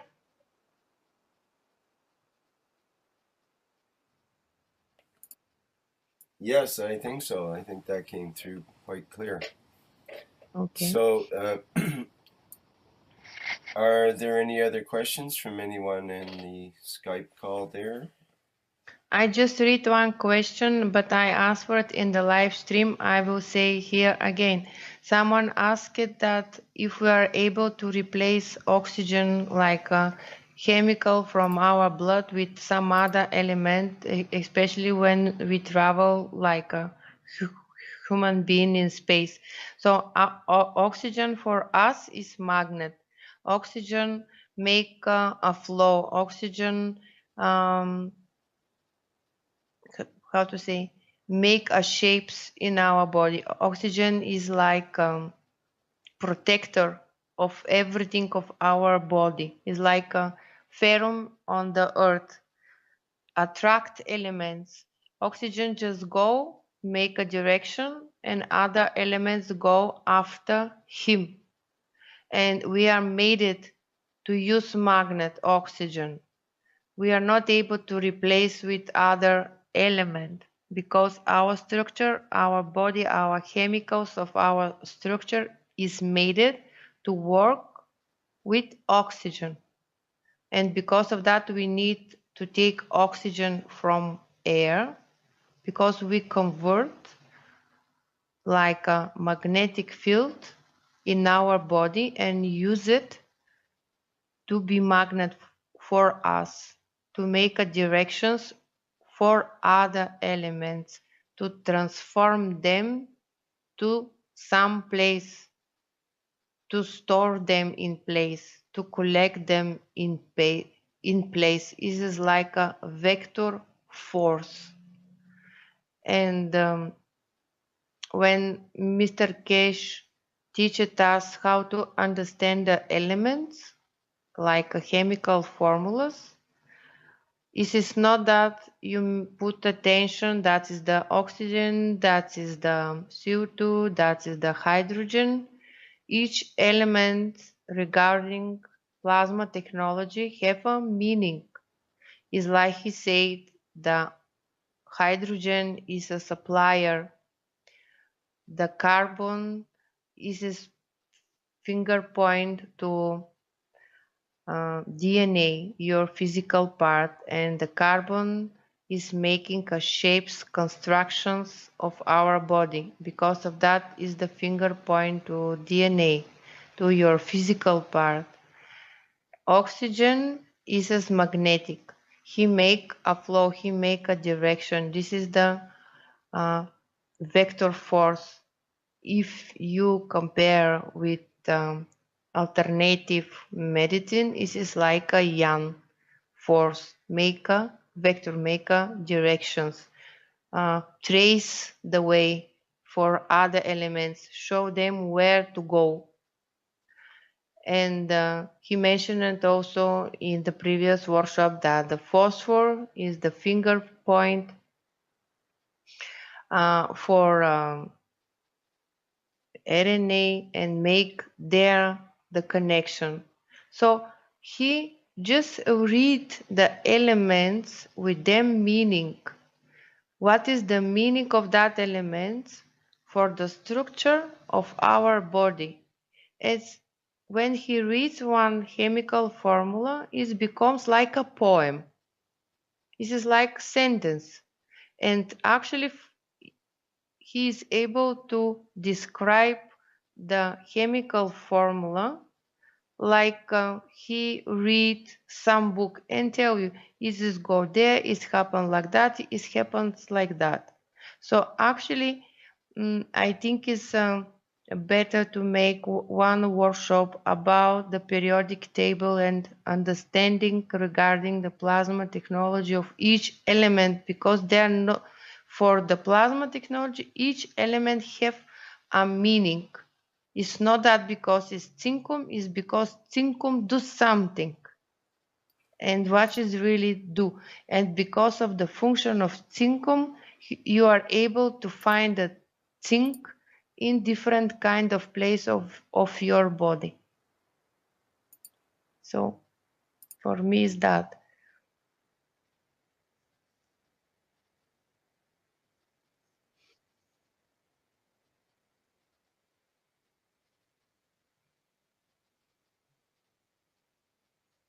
Yeah, it's completely like a Rumi poetry.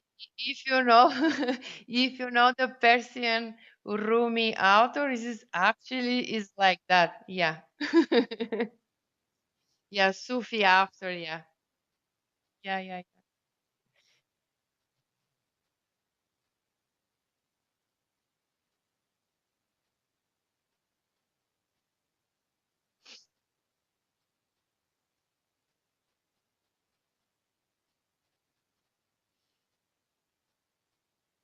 Mm-hmm.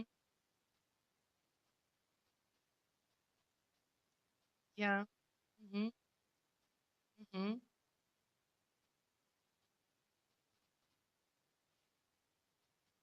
Mm-hmm.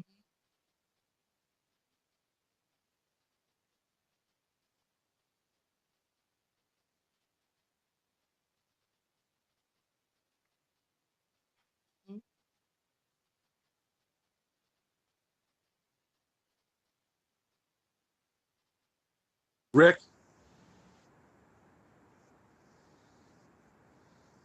I think that whole conversation you just said was not on live stream. Okay, let me just give that again. Sorry, I didn't have my microphone on the live stream at that point. But what I was doing was describing about this formula that's on the screen at live stream now. The carbon dioxide, water, carbonic acid, and so on. And how Mr. Keshe um, has a way of describing the elements in these formulas on a plasmatic level. I was just saying my training is more in chemistry, and it makes sense on a chemical basis, and the balance of the elements and the charges and all that kind of thing. But the language that Mr. Keshe uses in regards to the elements that are involved, the carbon, the oxygen, the hydrogen, and so on. It's like Elia was describing. they have different meanings on the plasma level. It made the formulas apparently look different, or it's a different visualization of how the interactions occur. And so what I've discovered through the small amount I know about that is that on the plasmatic level, it gives you a greater overview of the situation. It's an interaction between the fields of these particles, well, not particles, of these plasmas, rather than the more hard shell approach of ordinary science, where these spheres are sort of bouncing up against each other and interacting in certain ways with their valence layers of electrons and so on. So I think it would be great if we can get this going, and the next health workshop is Mr.Keshe could show us on paper how his poetic way of describing the interactions, the plasma interactions, are to him. And that would be great, Elia. So I think that's a good suggestion.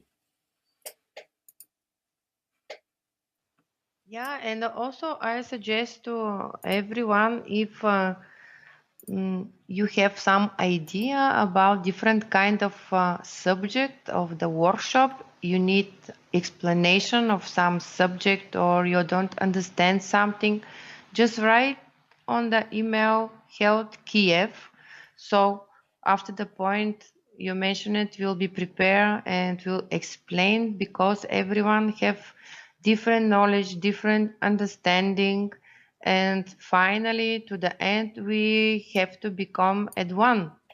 So no one from us are able to guess what you have in mind. So please just write the email.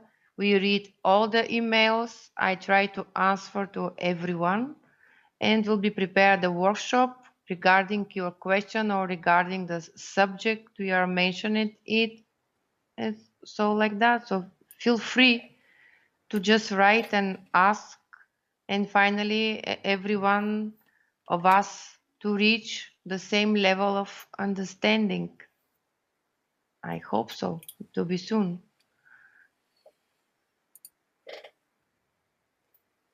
Some other questions? So just a moment here, Elia. It looks like Armin's back online.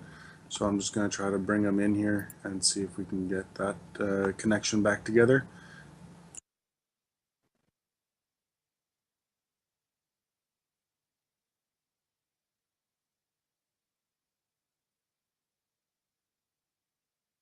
Hello. Hello? Hello. Yeah, hello sir. Mr. Keshe. Where did we lose you? Whoa, we've been all around the world since you guys left. When did we leave? Where did they leave now? It's about maybe 15 minutes ago, 20 minutes ago, something like that. Why don't we stay on the live stream? We can't see. When did you hear? What did you hear? Why don't we see the live stream? Because we usually get the response on the live stream. The live stream should be working now. Yeah, ours is not. Okay, tell us what you heard and we try to go back. Can anybody recall what the last things Mr. Keshe was talking about? We were, where was it there?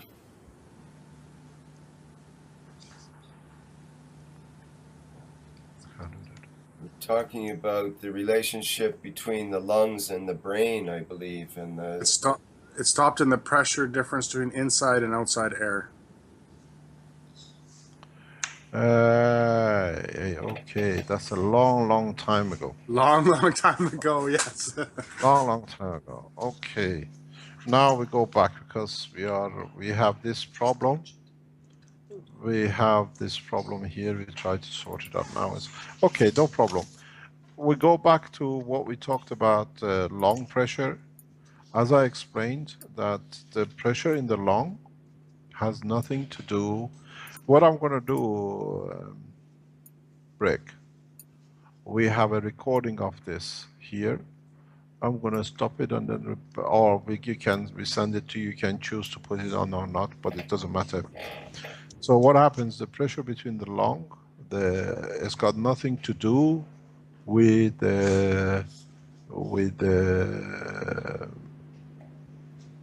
what they tell us, internal or external. The change in the pressure in the lung has got to do with the charges, which the air transfers through the water, through the liquid, into making the Gans of the matter, which is in the air, which is nitrogen, and it transfers itself, the wall of the lung, to become the capacitor. And then it discharges, and as it discharges, charges up and discharges, it creates the contraction of the lung and opening and closing of the lung. What we're going to do, because I think I don't know which part we have been over and which part we haven't been over, to go over again. We send you a copy of this piece, you can add to it, because in a way, I don't know which part you heard. So what I'm going to do, I'm going to go back on this in a way to explain that in the body of the man, the contraction and expansion of the heart and the contraction and expansion of the lung is done totally through the same process. There is no difference. And the contraction of the lung creates its own gravitational magnetic field. The contraction and expansion of the lung on the right creates its own gravitational magnetic field. And a contraction of the heart creates its own magnetic gravitational field, and these three are exactly equal to each other. So your balance is completed. The base core set is equal to same. What is important to understand is that the interaction of the three field forces in conjunction with the interaction of the field force of brain, as Dr. Elia explained, has a pyramid point, a center point of focus, which in the body of the man has become the place of thymus. At the same time, the contraction and expansion of the lung and the heart synchronize to the point that they dictate the contraction and motion of the diaphragm. The motion of diaphragm dictates the motion of the of the limbs within the body of the man. And the gravitational magnetic field, which is created by thymus, which is the balance between the physicality and emotional part, interacts with the neural system of the intestine.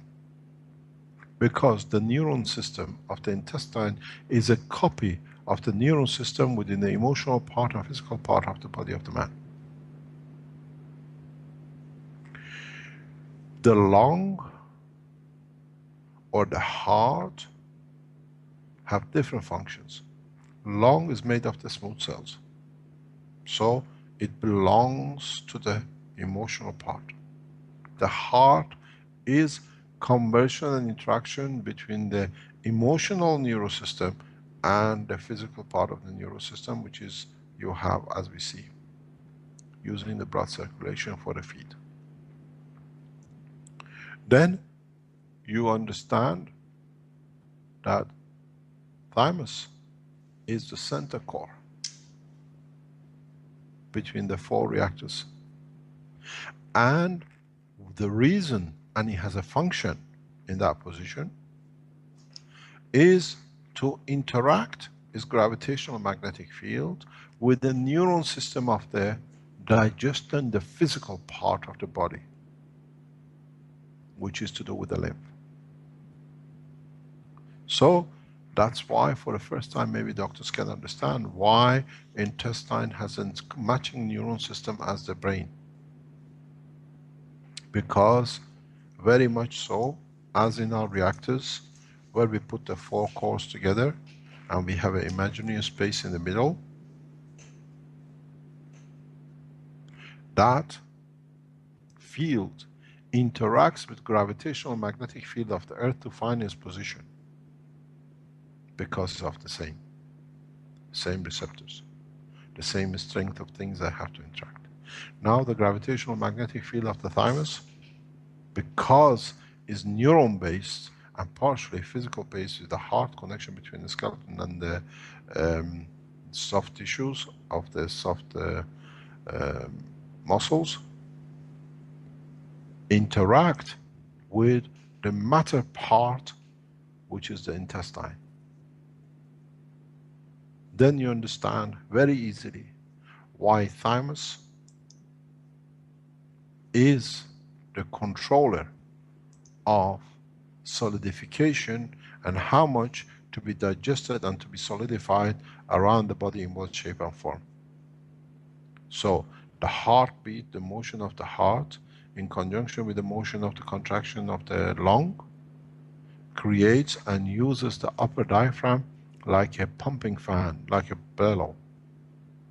It pushes the physical part, whatever comes out of the stomach or the intestine as an energy, but the instruction of what to release or absorb from the food to be stored or to be used immediately is released by the thymus gland through not neural connection but through gravitational magnetic field connection. Then it becomes very clear, as I was explaining that you haven't heard, that now we understand why we put fat on certain part of the body in respect to the emotion of our state of mind. Then you understand why you have certain cancers associated with certain parts according to the emotional part. Because when the top principal reactor creates a different field, thymus releases different kind of energy as emotional part. And that part interacts with the physical part, which is soft, but at the same time has a connection with the physicality. Then you understand why you get, as I was explaining, why you get a cancer of prostate and why you get a cancer of breast. Because the emotional part is in pain with the son, which is supposed to produce a copy of the father to pass on the genes of a man. When you have emotional with the son, he was created through the channels of the prostate. He was passed through when it came to be mixed to be in the right composition. When you don't like something, you get rid of it. So what does a father do? Emotionally creates the fields which physically transfers into the physical part of the body through the limbs and through the emotion and the neural system, and then you end up with a prostate cancer. Or creates a material to block the passage, we call it a cancer. That no more material can go through, that I cannot make another person like this to hurt me and to harm me. This is the relationship between the creator and the created, closing the channel of communication. But when it's with the created, in respect to creator, you see the breast of the mother and the cancer with the daughter in the left breast. Where if the mother has emotionally abused the daughter, then the daughter does not want to create another being to suffer like her. She puts an end to it. So emotionally, using the physical part, she blocks the source of life which cannot feed another child, which is the breast of the woman. and she creates that environment that we see ends up with a condition of converting calcium, which is the nourishment of the mother, of the child when it's born, to a solid state of matter in conjunction with this field which comes from the thymus, and then infections and cancer.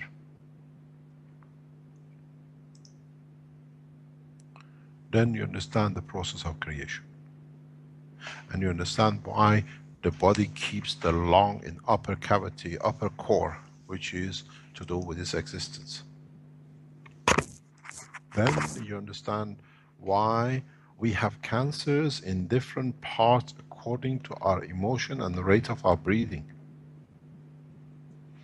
In reality, doctors should just breathe, make a measurement for the amount of air which is absorbed and the emotional condition. It can tell you where the cancer is going to be. So, in the long run, you do not need to produce a system. As I said with the pharmaceuticals, they make a huge mistake. They always go for making for physical part repair or the emotional part repair.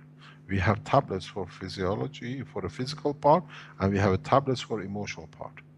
These systems will never work. This is a failure of the pharmaceuticals. Because you have to make a system, a tablet, a process that touches both at the same time equal. Then you find out a lot of cancers will not exist, a lot of conditions will not exist, which is to do with the physical structure of the body, not through intrusion. You get cancers through operation because you change the physiology. That's nothing to do with the mental, psychological, and the physical part which the body controls itself. So, one of the things to understand in the future, all doctors have to understand that they have to use for any diseases which is not externally connected, a process which touches both the emotional and the physical. You have a cancer. Cancer, if it's not a tumor, then you can handle it through the air and the food. Air to control the emotion, food to control the physicality. Why we see tumors and why we see cancers. Why we see sometimes tumors become cancerous. Tumors mostly are created due to changes in physicality, which is to do with outside. Cancers come from, even though they show to be the same lump, from the position of the interaction of the emotional with the physical part. If you can control the emotional part, you can surely change the strength of the thymus field, and then you change the physical part. This is why some people say, as I said before, I drank carrot and my prostate cancer disappeared. No. Go and find out when you eating the carrot gave you the pleasure the child gave you when you were feeding him when he was a child, the son. And the pleasure that giving carrot juice to him or carrot as a food to him gave you to prove you, I have done a good thing. I have created this beautiful creature. And then you find out the gravitational magnetic field in conjunction with a what you call a B12, which is cesium or cobalt radiation, creates a slightly different strength field, because the emotional field from the brain has affected the thymus, has affected the rate of breathing and the heart condition, absorption of the energy from his environment. And then that field does not support a tumor, does not support a new solidification. And then you're saying my cancer changed because of I had a carrot juice. Go into the emotion of it, what that said, that it changed. What changed your breathing? That it changed. That it changed the strength of the field which is released by thymus.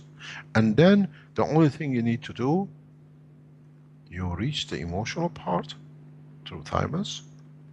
Now you need to reach the physical part, which is the lymph. The body will absorb different materials through the intestine, because now the gravitational magnetic field from the thymus through the changes in breathing has changed. It does not absorb, support the material which is can go through the bone structure to become the immune system, or at the same time for the lymph approaches and absorbs different energy that when it comes to the thymus does not support solidification at this level. It's very much what we said. You cannot tune at 99. You tune at 99.1 or 99.5. Now, with balancing the emotion, you go back again to 99. No cancer tomorrow. This is why in all the systems we produce, all the support system, there is not a single system ever left Keshe Foundation in the health support section processing without a breathing system. And if you are a doctor, if you are a physician, doesn't matter to do with the man physical part on this planet, or you come across another creature in the universe, which you will come, is part of the eventuality, or because you are blind to it, but we see who you are and what they are on this planet. You find the absorption, the emotion, what gives and what takes. And then you find out physicians do not need to work so hard. The technology we developed to do with the health side is freely available to pharmaceuticals. The same as how we did with our patents with the key. Our systems are freely available for them to be able to develop the next stage. Today we make an announcement. As I said, this hasn't recorded, now we tell you again, is that today we announce a major course of change and breakthrough for the Keshe Foundation.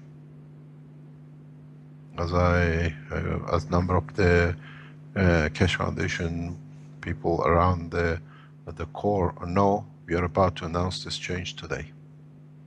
It's been planned, it's been written, and it's to come. So, when you look at the operation of the lung, understand how you breathe, where you breathe, to what extent you breathe affects your race, your color, your understanding and your emotion, your religion, your interaction, your behavior.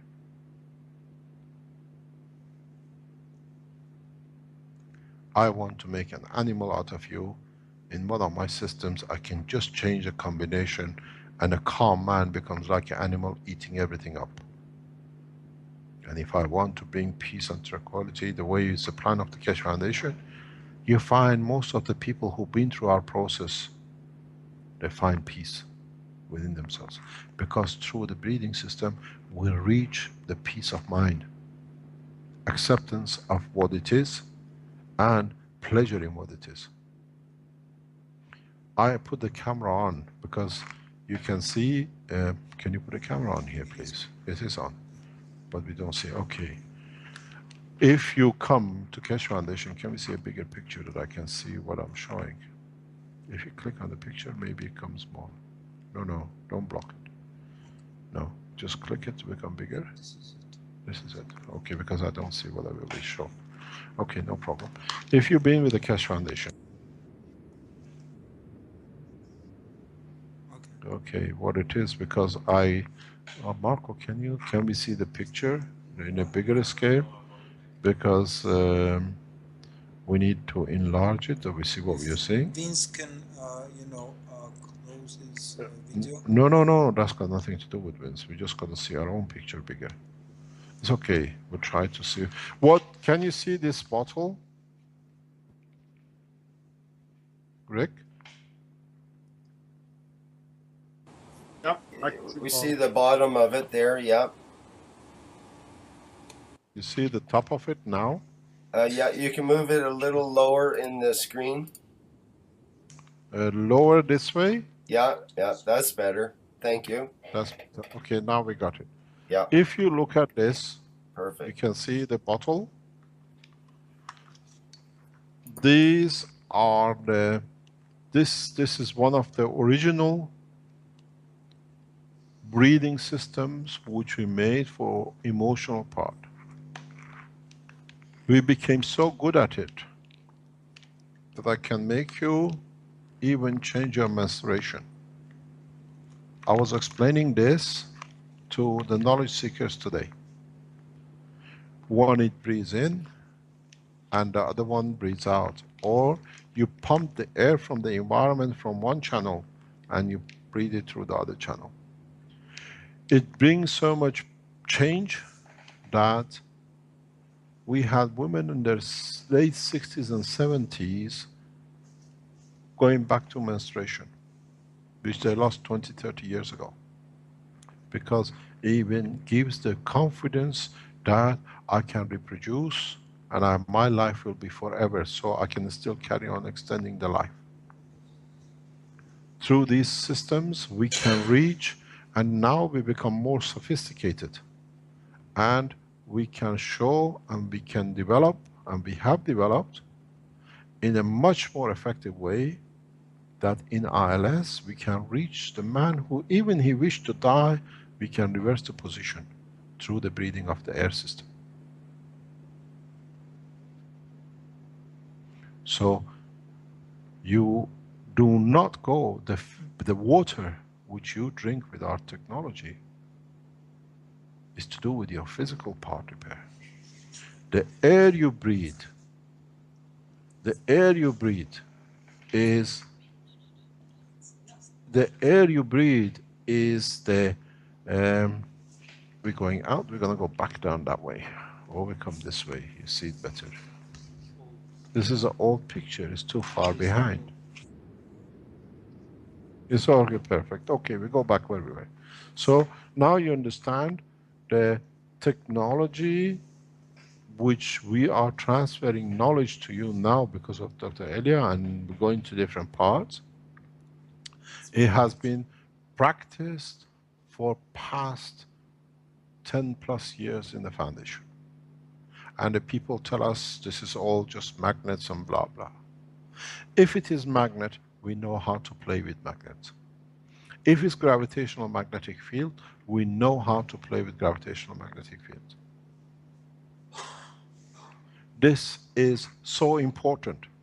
I wrote an email to people who got to do with the defense technology today. I told the knowledge seekers, tell the national securities to watch this program, this session, because we're going to reveal something to you that it might shock a lot of nations. I said to you from the beginning, if you've seen this system and you've seen the people who have changed in the Keshe Foundation, we can produce, and in other programs recently in past 2-3 weeks, I keep on saying, directly speaking to the national securities. Through this technology, through creating of the plasmatic gravitational magnetic field, through understanding of the air you breathe, as I said, you do not need to use a missile to kill 10 or 20. You can reach the whole lot in one go, that they don't even remember where they are going, why they're carrying a bomb in their hand or a gun. Now you understand how. With the air, with the condition of the plasmatic, of the condition of the air they breathe, they don't even know what they're fighting anymore. What are they fighting for anymore? We said the world peace is our target and we achieve it. Now we start showing the tools of how we can achieve it. And it's been so in front of you that you don't even realize it. It's very much like the light that I explained to you has been with the knowledge seekers in front of them from the day they came. They never noticed what was the lamp hanging in front of them. Through breathe of the air, you affect the emotion, and each emotion has a specific gravitational magnetic field absorption from the air through the lung. If you're a man who hates the Jews more than your own life, I can make you to fall in love with them that you cannot live without them. If you're a Christian who wants to see the end of Islam, I can make you while breathing air that you cannot live without a Muslim. If you are a Buddhist and you see Christianity as a threat, I can make you to open the temples to the Christianity to make all of you to accept Christianity. Just by the air, if you understood just the past 2 hours of talk.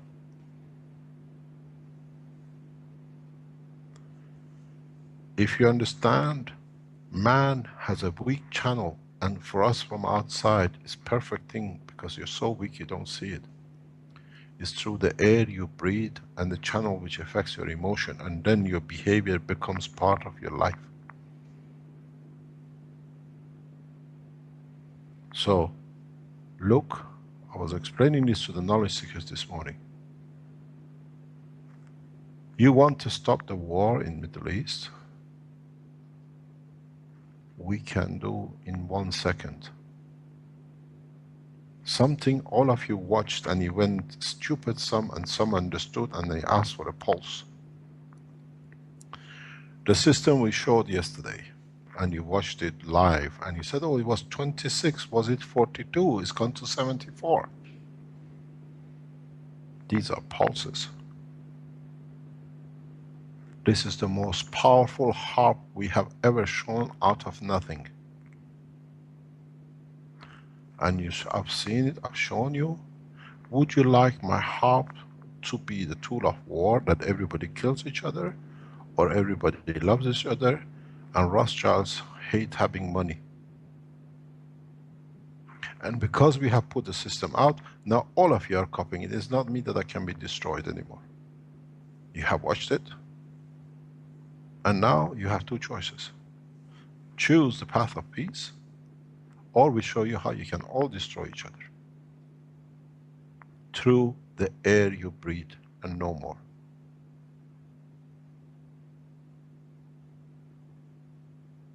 Your air is the path to your emotion. And your lungs are created for that job.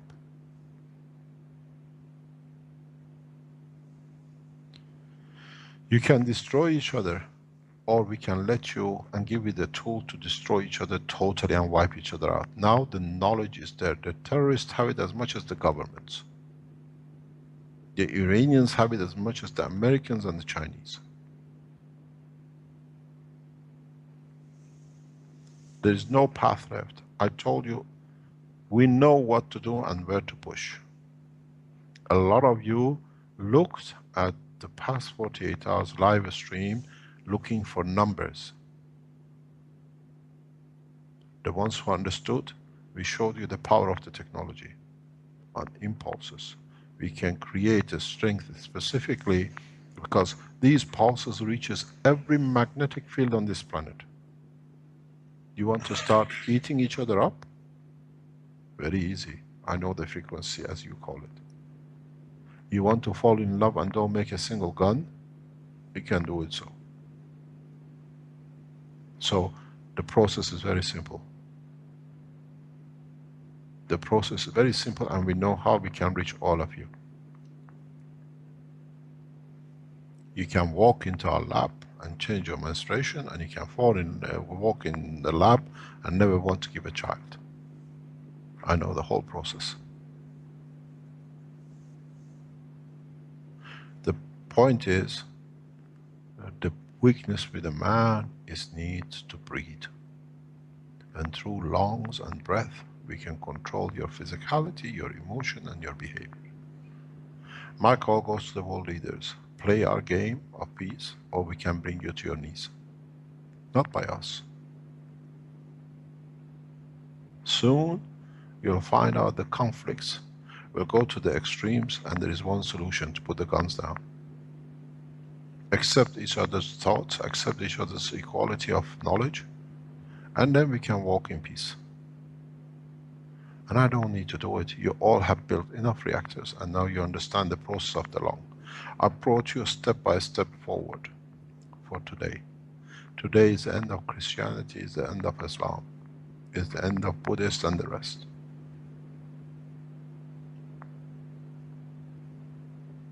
Today is the time of unity and oneness. And we can enforce it because you all know how to do it. This is the end of the term for the Pope, is the term of all the Imams and Ayatollahs. If you do not work as one, because you all know how to do it. I made something very simple prepared for you to understand. You want to see the effect of this technology? This is a glass of water. This you understand fully what we're going to do. If you can see the water, I try to make the table very, very clear for you.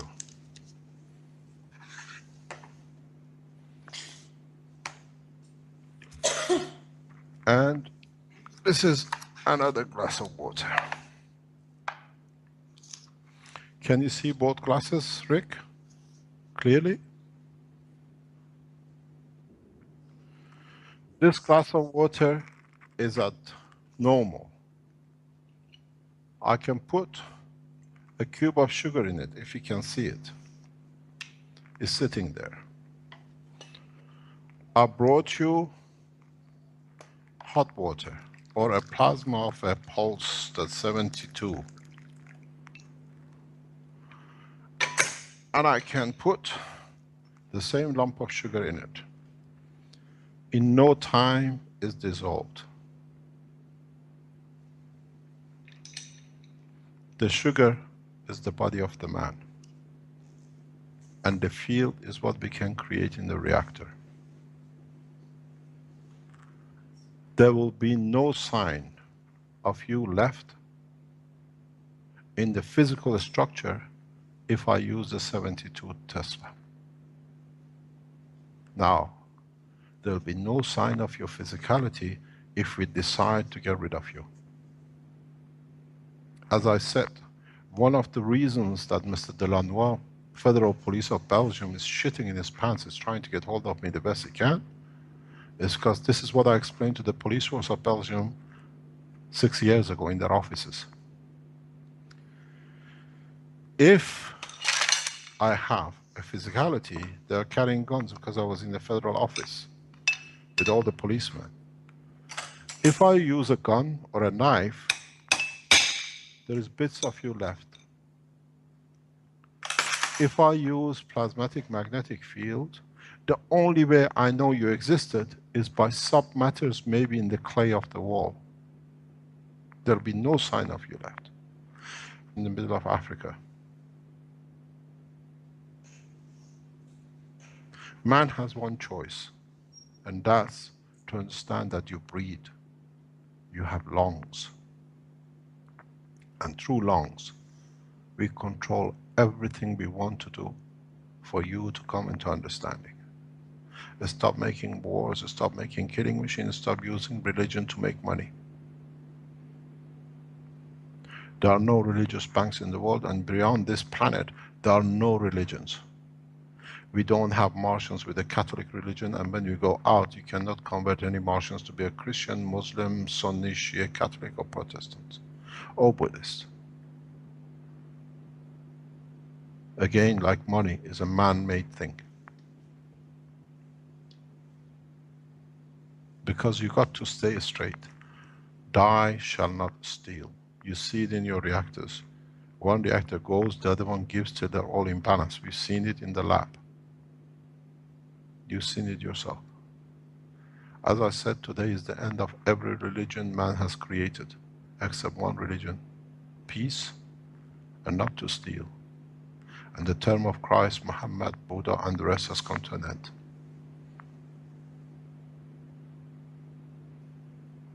Now you might understand why I'm on exile and why in Italy.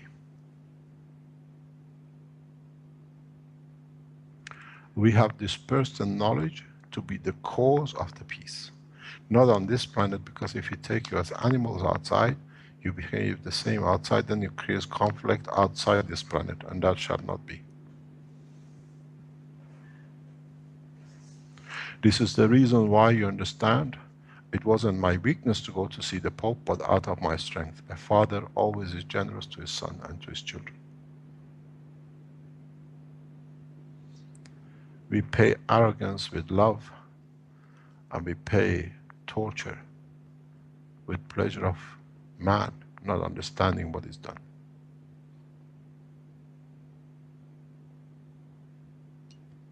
The military application of this technology is 100,000 times, million times worse than any nuclear weapon you have ever created.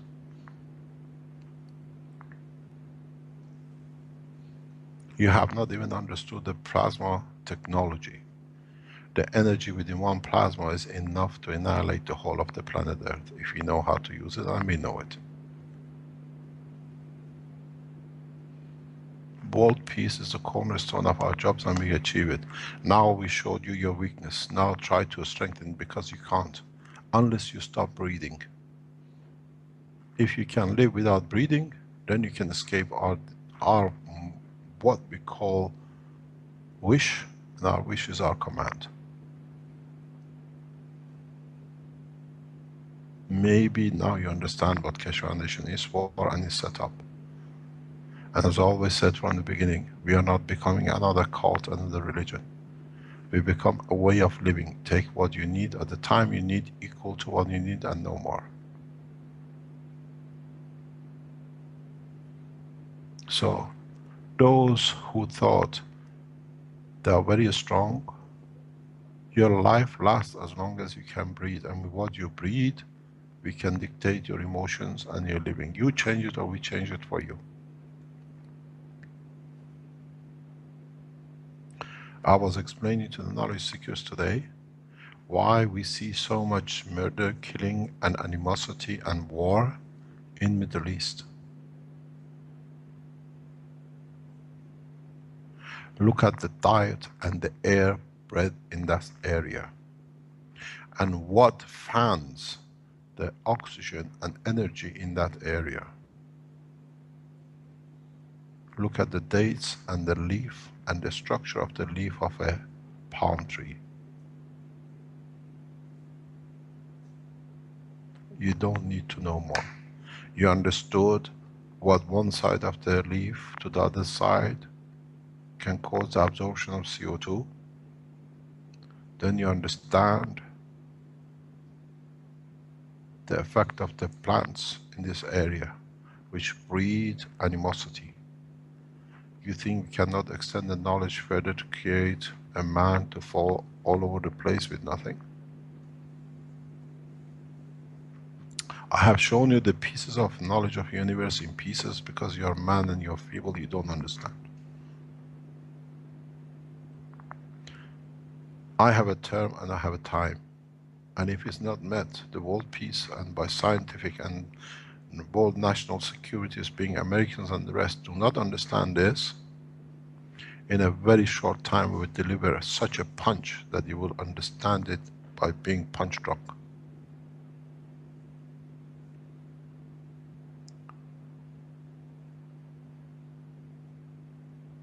Out of your own emotions and nothing else. I have no fear of this physical life. You try to bomb me in my car, you try to blow me up, you try to come and kill me, you try to poison me. I finish my term when it's my time, when I achieve peace. Does not matter what the heck you do. My call goes again to the people who are planning to blow my car very soon. We know who you are, we know what you are doing, and we are aware of it. It will not work because it's not the time. This is a warning to the national security within the Belgium office. Stop the game. I leave when I'm ready, when I've done my job.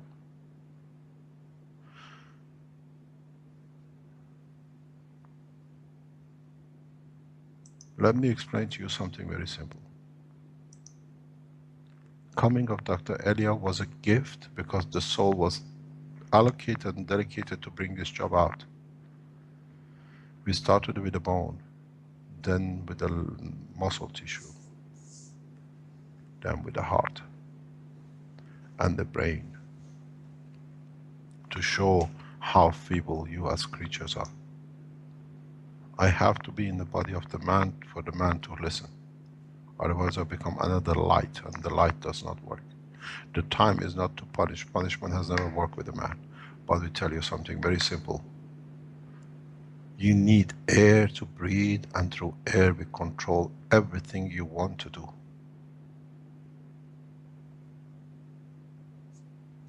American national security and the rest, and the Iranians and the Chinese who are listening, directly to all of you. Plan a world peace immediately, or we show the power of the technology that we force you, that people will not stand any more torture, killing, or any shape in any color, race, or religion. And those who carry on with beheading a woman while they are raping her because it's of the different caste or religion, we'll show you what it can be done. We can bring you down to your knees. You hear our voice as a voice, or you hear us, our feelings and our instructions through the way we know how to deliver to all of you. Any questions?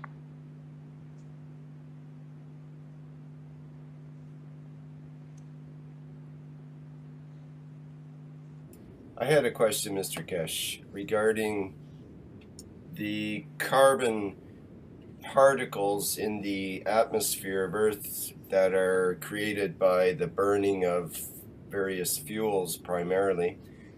For me, those kind of particles and vapors from vehicles and other sources of pollution are extremely mood debilitating. They affect my mood and my digestive system and my whole body.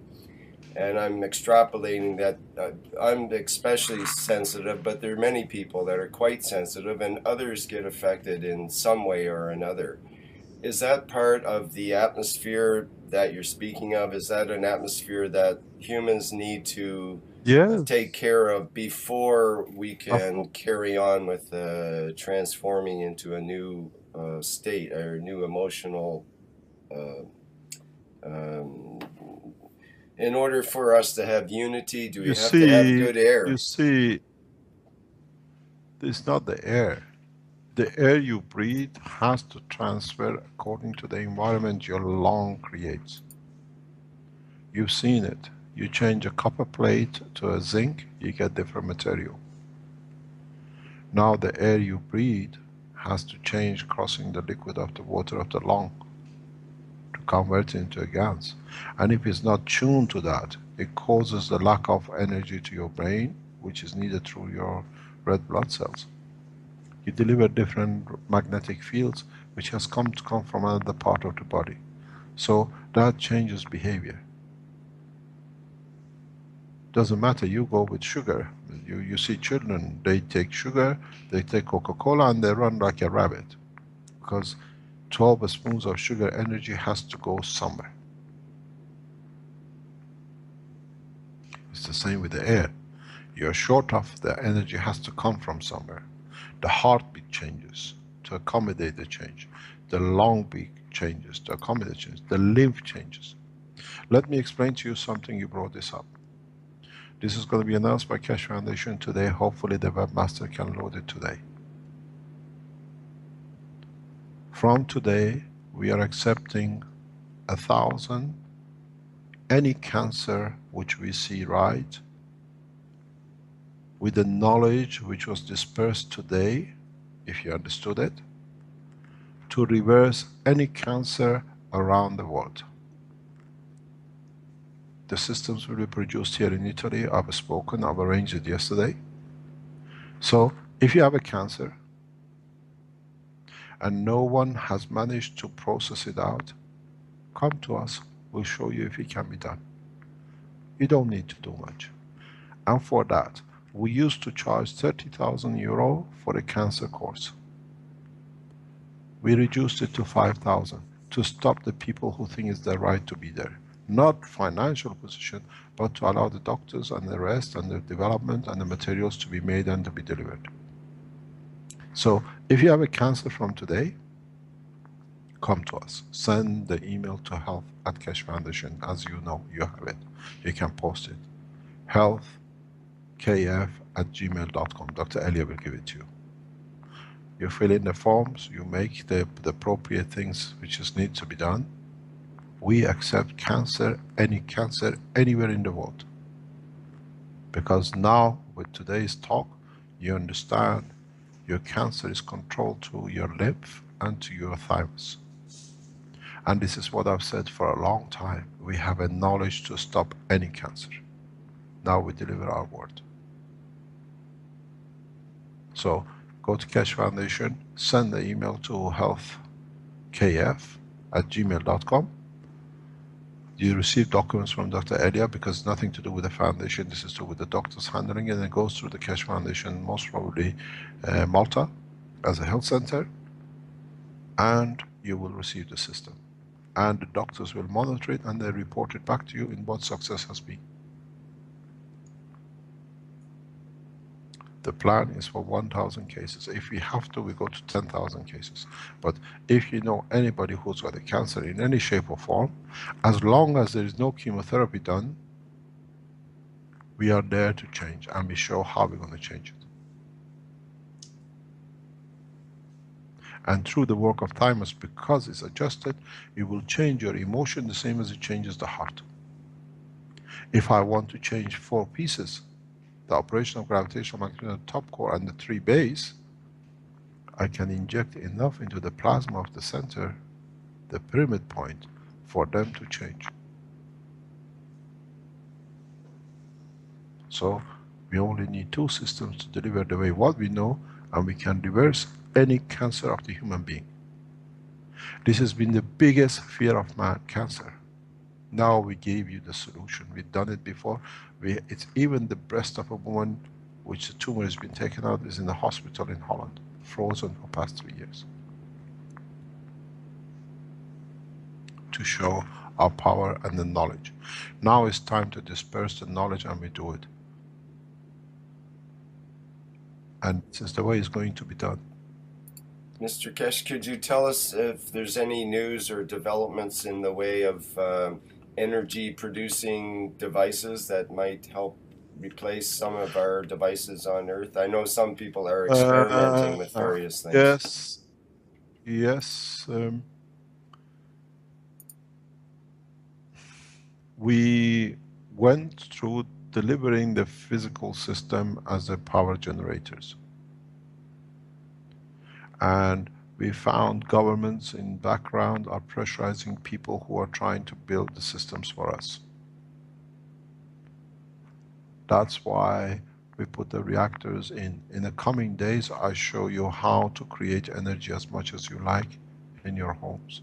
You don't need the Keshe Foundation anymore. But goes with the same ethos.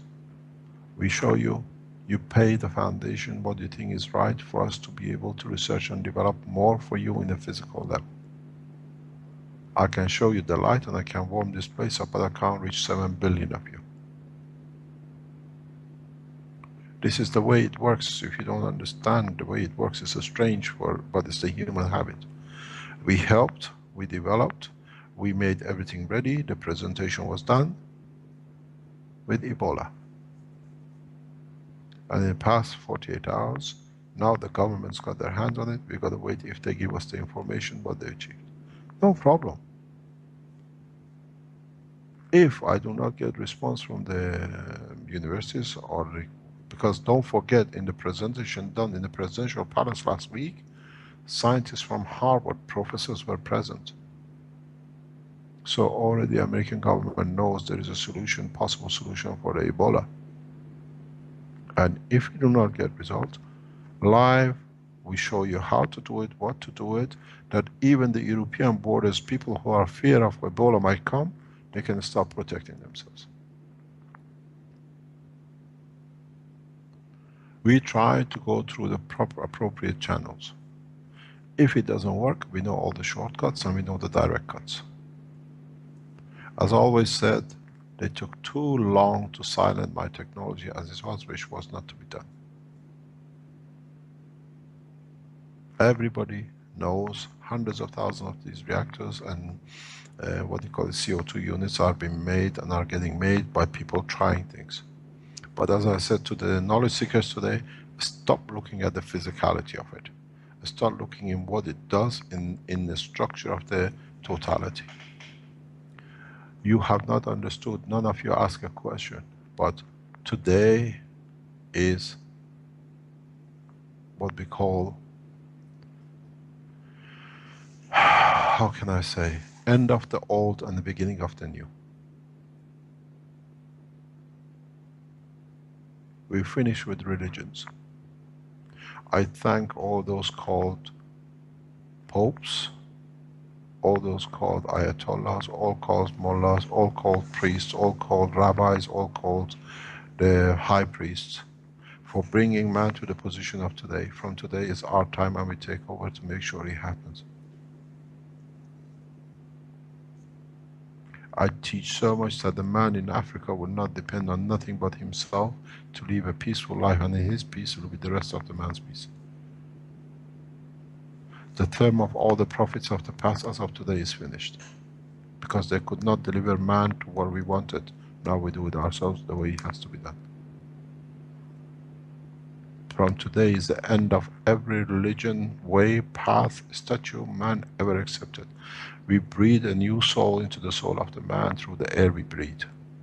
And our wish is our command. And now, I especially wait until Dr. Elia comes to the lung that we can deliver this message. This is the end of Christianity as of today, end of Muslim, Islam in any shape or form, Buddhist, statue worshippers. There's only one belief, and the belief of thou shall not steal. This is the rule of universe, and you don't need books to write on it. You shall not steal from yourself, you shall not steal from your soul, you shall not steal putting a hand in the pocket of somebody else. Because stealing takes energy and concentration and a lot of wasted thing. When you can take what you need and you give what you think somebody else needs, then it's a peaceful time, and the time of peace has started as of today. Let the Pope rise against us, and I show there will be no stone left of Vatican. Let the Muslims rise against me. I make sure the name of Muhammad will be washed from the face of every book. I have no fear, and we deliver. And we deliver the technology for you to do it. Keep respect of each other, and we keep the name of the prophets of God in the books forever to be, because they have served the humanity well. Blessed his name, Muhammad, stays blessed his name, and be blessed his soul, the Christ will stay the Christ. It's you who decides where it's going to go from now on.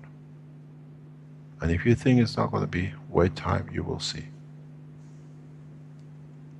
We came the soft way to reach and penetrate. We done enough penetration amongst the man to do the job. There won't be a holy light that one can see, it'll be a whole light that everybody can see. So go back to reactors, go back to your nanomaterials, and start understanding what we gave you. We gave you the essence of the creation, energy, light, and everything you need to know, even food. There are no banana trees in space, and there are no cows on the moon.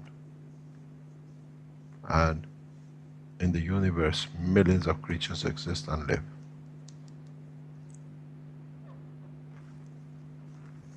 So we are very, very, very clear about what we are about to do. I call upon the world leaders. You take it as a joke, we bring you to your knees.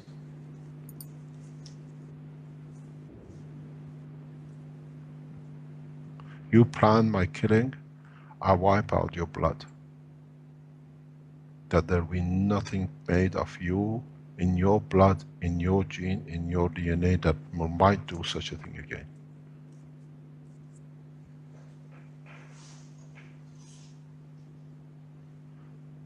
You want peace in Middle East? I invited you to come here, and I told you how to stop this animal behavior which is happening now. You think I do not know? I had the experience with the true Iranian revolution. We had the same animals in Iran. We've seen them how they do the killing. And through it, I know how to reach them.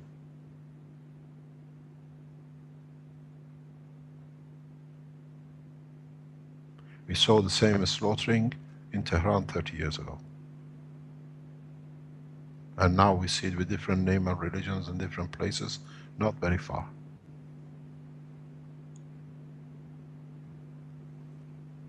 So you breathe air, we know how to reach you and how to change you.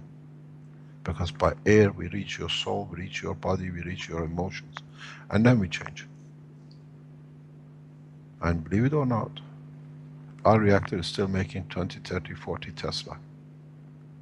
What is your frequency and what Tesla reaches you? We can make it in this lab, and our wish is our command. I am the worst nightmare man ever could imagine. Now we delivered what we're going to do. Your worst nightmare is to accept peace. And if it's too much, we make sure it's done. Any questions? So this also means that you could, it's not necessarily just a cancer that we can mitigate with the same type of technology in terms of the air. Is that correct, Mr.Keshe? It's just a different. Yes. It's just Any a different. diseases. Elia has got a list of 40 diseases to be published by the Keshe Foundation Health. We've been through it when she was here, so this is not something we just talk about today. Dr. Elia has a full list of what we need, the conditions, and the list of the diseases which we are going through. And I think it's been already passed by Wolf, I think, for correction. So today is not something we just thought that happened. I knew today will be the day we delivered, now we received it. People from Malta asked us, can we know what's the condition that we can be prepared for it? Now you know what's about to come to Malta.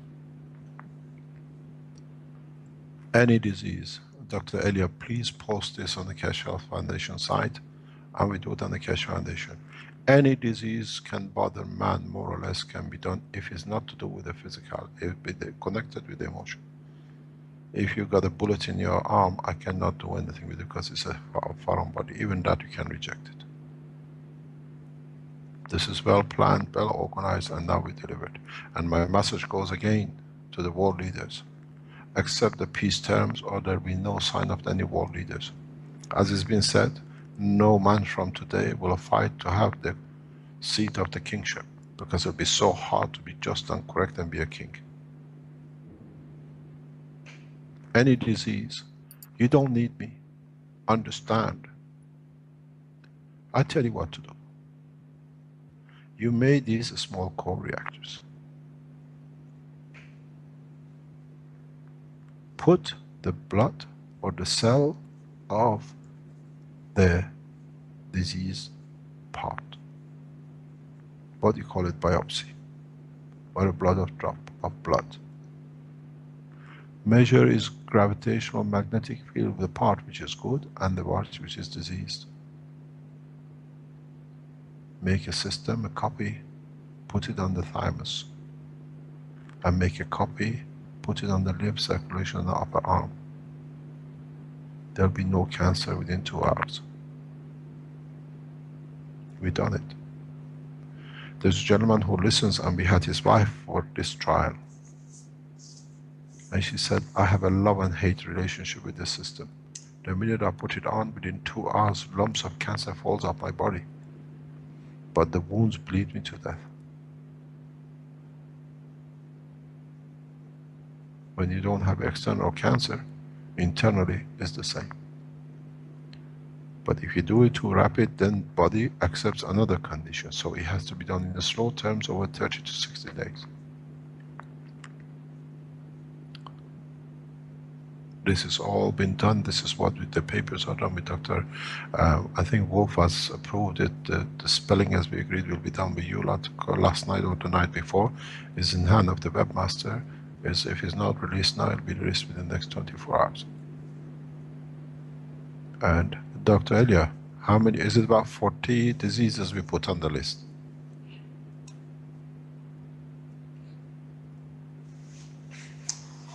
Is she there? Hello? Should be there. Can't hear your microphone, Elia. Yeah, sir, There we 40. go. Yeah, It is 40, but 40. actually, yeah, but actually we have to put eyes disease. We just forgot, so there will be more than 40. 40. Do you want to read them, at least part of them, if you got it in front of you? Yeah, I just have to open the file. Just 1 second. We'll be mute to not listen, and then we'll open, okay? Okay, no problem. So you see, today is not by accident. You don't bring the end of term of the Prophet of God in one go just out of your sleep.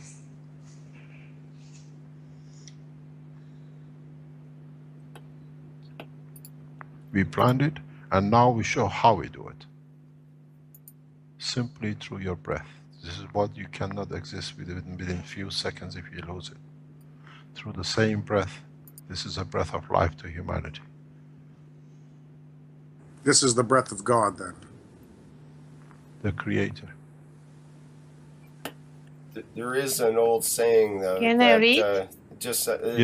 There is an old saying that breath is essence. So now pranayama have new meaning, no? More or less. Can you read out the list? Yes. So I started morbus Crohn, xeroderma pigmentosum. This is children of the night. Alzheimer disease, Parkinson, MS, pre-wheelchair conditions only. MS, yes, ALS, pre-wheelchair conditions only.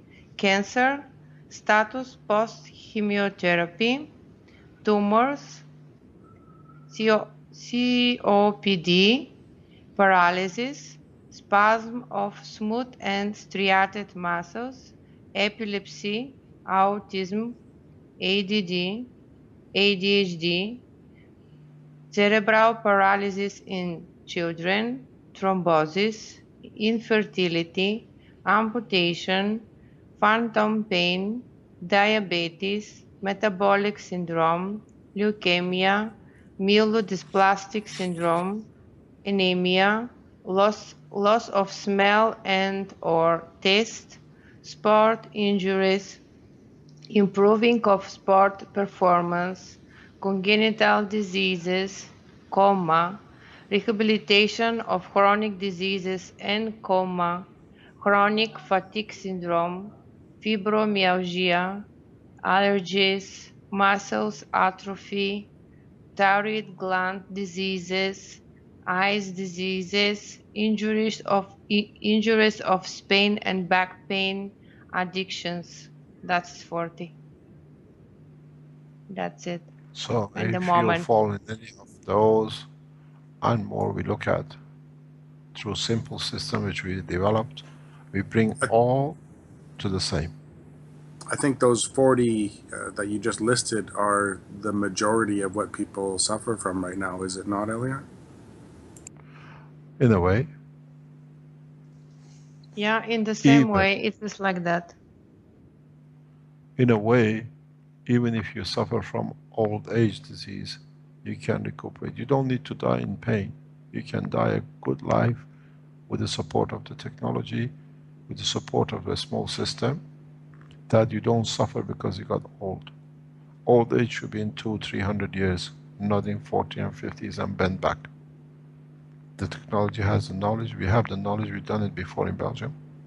Even if you are bent and you cannot even stand up, we can make you to walk straight and die and live a decent life.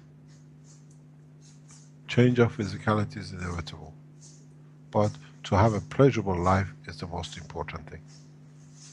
So we had Dr. Ivan Michel can tell you. We done this with the people who could not even walk or could not even do anything. Now they are building and painting and doing everything else. People who could not write, they write their signatures and send it to the bank. You got to realize one thing. We lived the life of exile for past more or less since 2004. Now is the time for exiles, for the world leaders and religious leaders who do not follow us. World peace.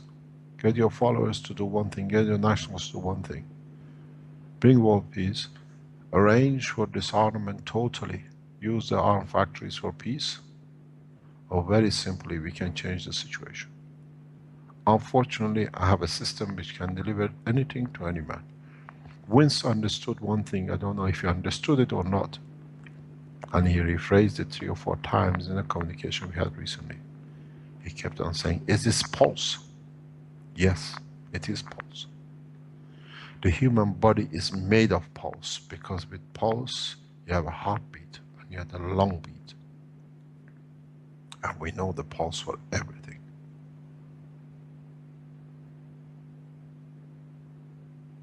Once understood just on the physical term, but you understand, we have the pulse of the man in our hand. It's just for us when to push and what to push. If you do it yourselves, it's easier for us than doing it for you, because you might mutate again and then we have to put you in the right position again. This was done 28,000 years ago, man never learned. We did it 6,000 years ago, man didn't learn. Now we do it this time complete. I always told you, this is the 3rd time and the last time. This is how I knew what's going to be said today. This is why you find pyramids in different parts of the world, more or less built on the same basis. This is a knowledge, a pyramid which we have in the lab, and it's being given the same technology, the same knowledge for world peace to man 3 times. This time you don't have a choice. You know exactly what to do with it, because you all are intellect enough to do it. And secondly, you don't have enough time. The time of the end of this planet is very close.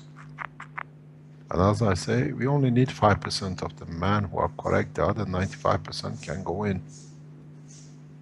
Now is the fight, who's the 5%? I'm going to serve better, I'm going to be a better man to be part of the 5%, or I want to increase the 5% to 10% and be one of them. Killing in the name of God is finished as of today. You kill, we let you do what you like to do, but in the way we take the soul from you. And if we need, we change your soul. It is very, very easy. You take it as a voice, as a man who doesn't know what to do, but our wish is our command and we deliver it. You have seen how position has changed in so many ways in past 2 or 3 years since we start releasing information. There is no problem. You still build your rockets, and then you send a man to me last Saturday, say, I have to destroy 12,000 rockets a year. Can you tell me what's the best way that I can have the material for it? I said, very thank you. Tell to your government, put them in the ship and send them to the sun. Then you harm nobody. So, it's very clear from today. We spoke about the lung, and through lung we control your heart and your brain and your emotion and physicality. What would you like me to breathe in the air you breathe? The fire of death or the pleasure of existence? You choose. Because you are the one who breathes it. I just provide the fire.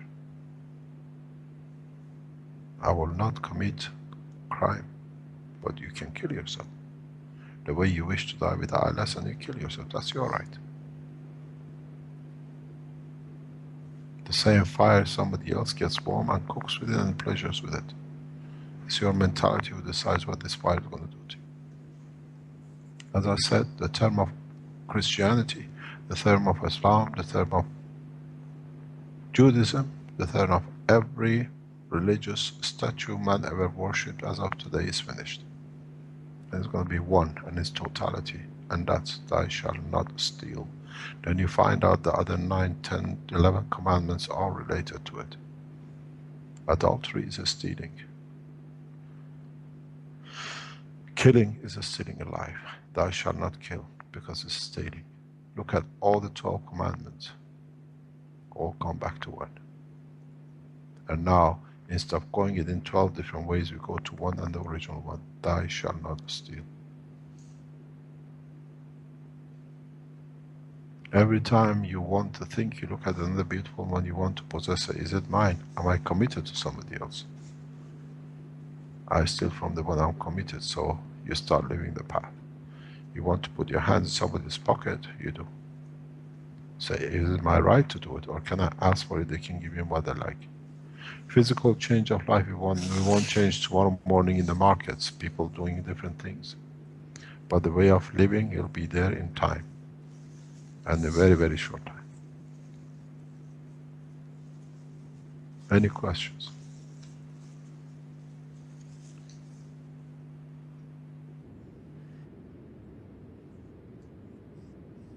We should probably end things fairly soon. So one last question from Sandor, which is how to measure the magnetic fields of a blood sample or a cell's sample. You're still entangled in physicality. Why don't you ask, how can I measure my emotion that I don't feel wrong? Then you become a true being. You're still entangled in your physicality. How can I measure my blood? Change your point. You'll understand. You'll change the blood. You will change because you understand the change of emotions. Next question.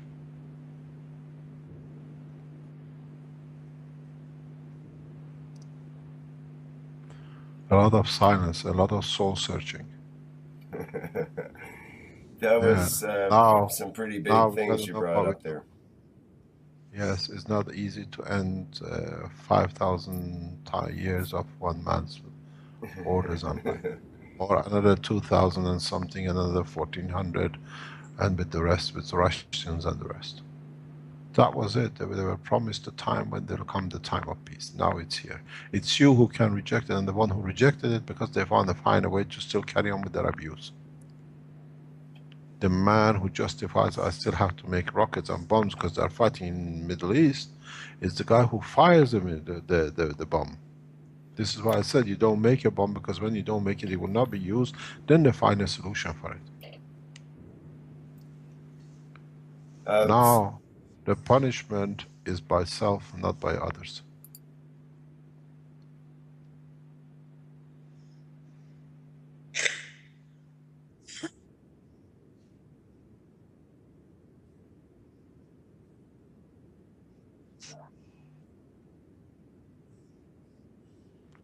Give freely. If they need it, they'll be elevated. Just not because you think it's not to your level, because you want them to be your way, they'll change. It's like the man who love a blonde and they marry a black hair and they do everything to hurt her to become blonde. Because then it fits them what they want. Why don't you go and find a blonde from the beginning that you don't put yourself through the torture to make a black a blonde? Why do you buy a dog when you love a cat? And put yourself to a torture, and you don't give the love if you had a dog, if you had a cat. It's you measure yourself. Think what I do is right. I walk down the street and I say, God, please never let me find money. I don't want to find money on the streets. And people go and look for it. You know, in Africa, they said the Europe is paved with gold. You can pick up money. You can pick up money anywhere on the floor. I was walking with my dog yesterday, and I thought, this is so hard. You got to look in the sky, but you can't. I hope I don't find money on the floor. Because what I find, it could be the last €5 in the pocket of the man, his food, and he can suffer hunger, and I don't want to be part of it.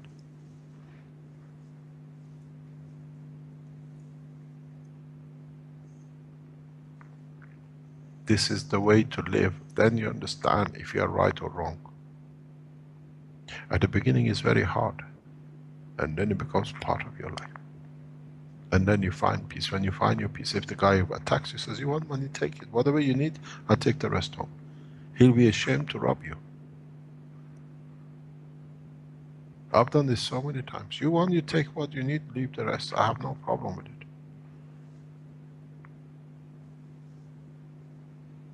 My closest friends were my biggest enemies.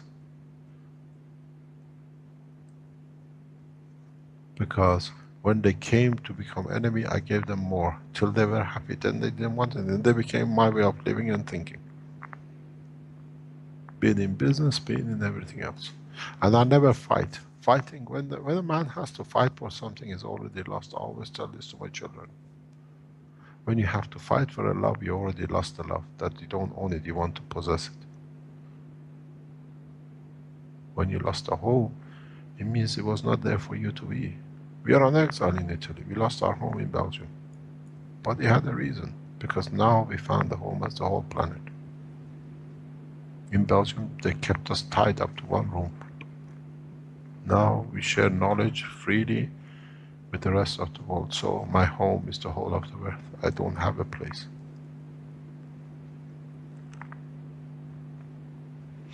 You have to judge your own behavior and not to be judged by others, and do not judge others for what they've done. And always give them freely. I give freely to King of Belgium. One day the man comes to his senses, but in a way he cannot do, because that'll be the end of the kingdom in Europe. But it's finished. We know, what's his name, Klaus, has started making Gans of gold, and the guy showed us yesterday. So the gold has no more value. Now we're going to find another metal in the space which has a value. We can rub the others off it. So we leave it to that, and we know today is the day which is the end of one cycle of man, for a new one to join the rest of the universal community. And we promise this day will be here, and is here today. Thank you very much for your time. Thank you, Mr. Keshe. Thank you indeed. Thank you so much. Thank you, Thank sir. you, Elia. Yeah, you're welcome. Okay, that's the end of this 6th health workshop. Everybody can take a deep breath now. Let me get the last shot here of the Keshe Foundation logo, and that email address for the health@kf.gmail.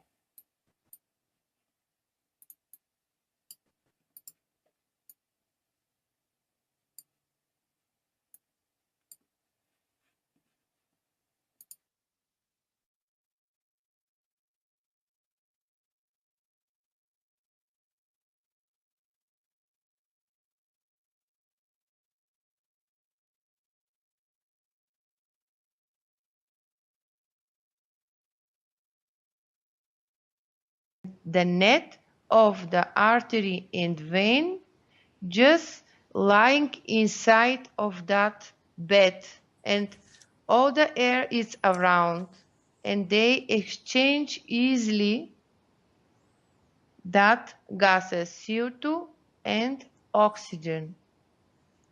Then the next slide. Next slide is give you breathing. The first one picture on the left is showing.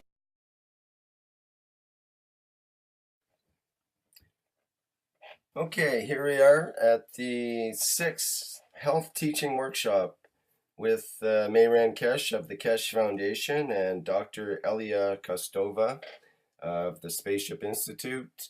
And my name's Rick Cram, and I'll be your host to introduce things today. For this week's session, we'll be taking a journey through the body, and this time focusing on the structure of the lungs as the main topic. And Dr. E.Kostova will give us a description of the lungs, and we'll have some close-up views of the pictures and so on, which are also available on the live stream feed. And so let's go to the Spaceship Institute now and talk with Mr. Keshe, who will introduce things, and along with E.Kostova. Mr. Keshe, are you there? Good afternoon if you are in Europe, good day to you wherever you are.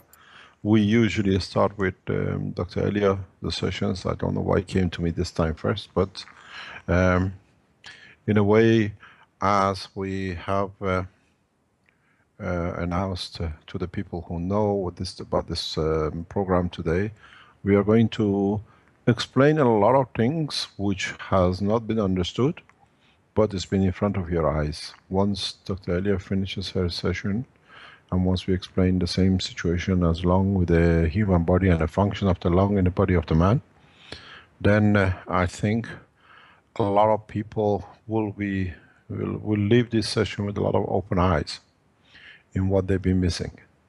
And on the other hand, I think it's time to bring the change in. And today, Dr. Elia will explain everything, and then we will announce what is to change and what is ended and what is to start new. Dr. Elia, please enlighten us. I enjoy your enlightenment. We learn a lot. Yeah, thank you, Mr.Keshe. Hello to everyone. It's me, Elia, and for me it's pleasure to be with you in the 6th health workshop of the Keshe Foundation. Today the subject is lung, and actually we have 2 lungs, but they are connected to each other through the bronchial tubes, and the lung is placed in our thoracic cavity. Could you please just pause 4? I will wait for you just to reach the slide 4. The slide 4.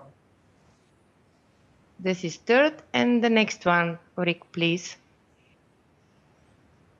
Yeah, thank you. Okay. Okay, thank you. So that is the slide which showed you where is the place of our lung. You see the rib cage, and inside of the rib cage we have 2 lungs connected with the bronchial tree. Actually, our respiratory system is started from our nose and partly mouth, then goes through the larynx, and then to the trachea, and then to 2 main bronchial tubes. And the place inside of the rib cage, we call the thorax, it's actually so important place because the pressure inside of our body is less than atmospheric pressure. Then the next slide, please.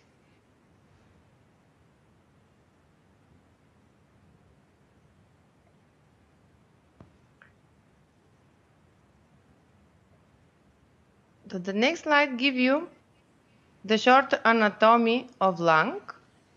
Actually, lung is placed inside, how I say it, in our rib cage, and also it's connected and lying up to diaphragm. Diaphragm separate the chest cavity and abdomen cavity. Actually,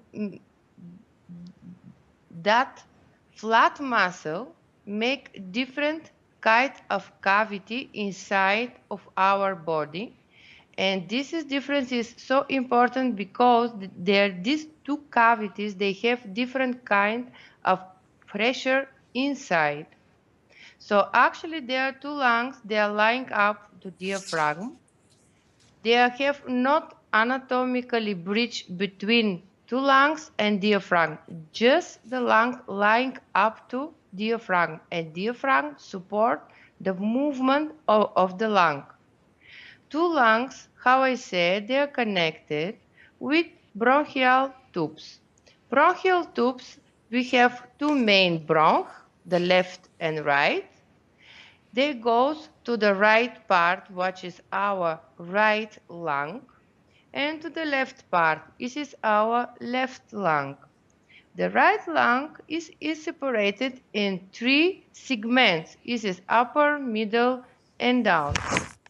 And the left one is separated of 2 segments. This is the upper and down. Actually, inside of these segments, we have a lot of sub-segments. This is regarding how the bronchial tubes is just spread to the end of the lung with different kind of capacity. That you'll see in the next slide. Lymph vessel. How much the bronchial tree diverted to the end, that much the pulmonary artery diverted to the small branches, and that much the pulmonary veins diverted to the small branches to the end. They are equal number, equal directions, they go all together. Because the main function of our lung is to exchange the air, to exchange the CO2 and oxygen and all the elements in air what we breathe to the system of our body. They have so specific membrane inside of the alveolar sac, what will be seen in the next slide. And because of that function of the lung, that organ needs to have air, needs to have a good vascularization. What is mean? To have vessel from artery part and to have vessel from vein part, and also from lymphatic system. Okay, then we go to the next slide. So next slide gives you actually the end of the each bronchiole. So we come from terminal bronchiole and then we go to respiratory bronchiole. End of each respiratory bronchiole is alveolar sac. Alveolar sac is like a grape with so many small cavities inside. Everyone alveolar sac is covered of artery, how you see, and vein. Wait, and the end artery is the capillaries and artery capillaries and venous capillaries, and they make a net and they cover each piece of our alveolar sac. That piece we call alveole. Okay, then we go to the next slide. Next slide gives you 3D model of alveolar sac. 6 side, honeybee. 10 slide. And then you see how it's going from the beginning. Terminal bronchiole, then respiratory bronchiole, and then alveolar sac. In blue, this is the venous system. In red, this is artery system. And you see the green one is actually lymph. Okay. Inside of each alveole, the shape of the alveole is like a flower. Exactly the golden ratio symmetry inside of each alveole. Have a hole in the middle, what is exactly the place where the air goes in and goes out. And also each alveole is connected with each other with the different small holes, how you see on the leaves of this flower. The different so small holes in periphery of the alveole. That is the connection between different alveoles in each alveolar sac. Okay, on the right side where you have 3 pictures one by one, it is again 3D model of the alveolar sac, innervation, vascularization, and is showing how each alveole is just punctured with holes. It is because from that Okay, here we are. Just get my headphones punched in here. Here we are back at the health teaching workshop with the Keshe Foundation. And this is part 2, and we will be set up in just a second here to be able to broadcast once again. We had an interruption with the broadcast. I believe there was a major internet outage, and we'll just have to compensate. We may have to switch over to another channel or something as we go along here. Okay, just about ready now to go back to Dr. E.Kostova at the Spaceship Institute, who will continue to inform us about the lungs, the structure of the lungs in the body. Okay, Elia, are you there? And I will follow from the 10 or from 11. How you want? Let's start from Did you 11. hear? It happened as soon as you let off on 10. You just said to change Okay, slide. but now on the live stream you show Is 10 slide. Yes. Yeah. Rick, can you one more, please? Number 11. Okay. So, and in that slide, I wanted to show you the mechanism of breathing of our lung. So how I told you, the main function of our lung carry pressure. If we don't have that difference between two pressures, our lungs, they will collapse or will be expand to the point they are not able to move. And actually in emergency, we are able to see a lot of cases like that. If someone pinch your chest area and then all the lungs, they just collapse in the middle. Probably someone of you just get that disease. And how you see, our lungs, they are like a mesh, and they move because of the difference of the pressure. And also the movement is supported of movement of the rib cage and the movement of our diaphragm. How I told you before in the previous workshop, they work all together in one go. Just look the picture what is on the left side, on the bottom, showing you the movement of the rib cage, the diaphragm and the lung. When the first one is when we inhale. And when we inhale, the lungs expand, the diaphragm goes down, and the rib cage just expand and going little out and down. So our chest area becomes like a balloon. And when we're supposed to exhale, the diaphragm just make a contraction and goes up. Then the rib cage also, because in between each rib we have a muscles. These muscles, they contract and make the rib cage narrow, so the rib cage go inside. And in that case, all this outside mechanism like a rib cage and the diaphragm support exhalation of air. Then when you go to the right side of the pictures, this is more schematic view on the bottom picture.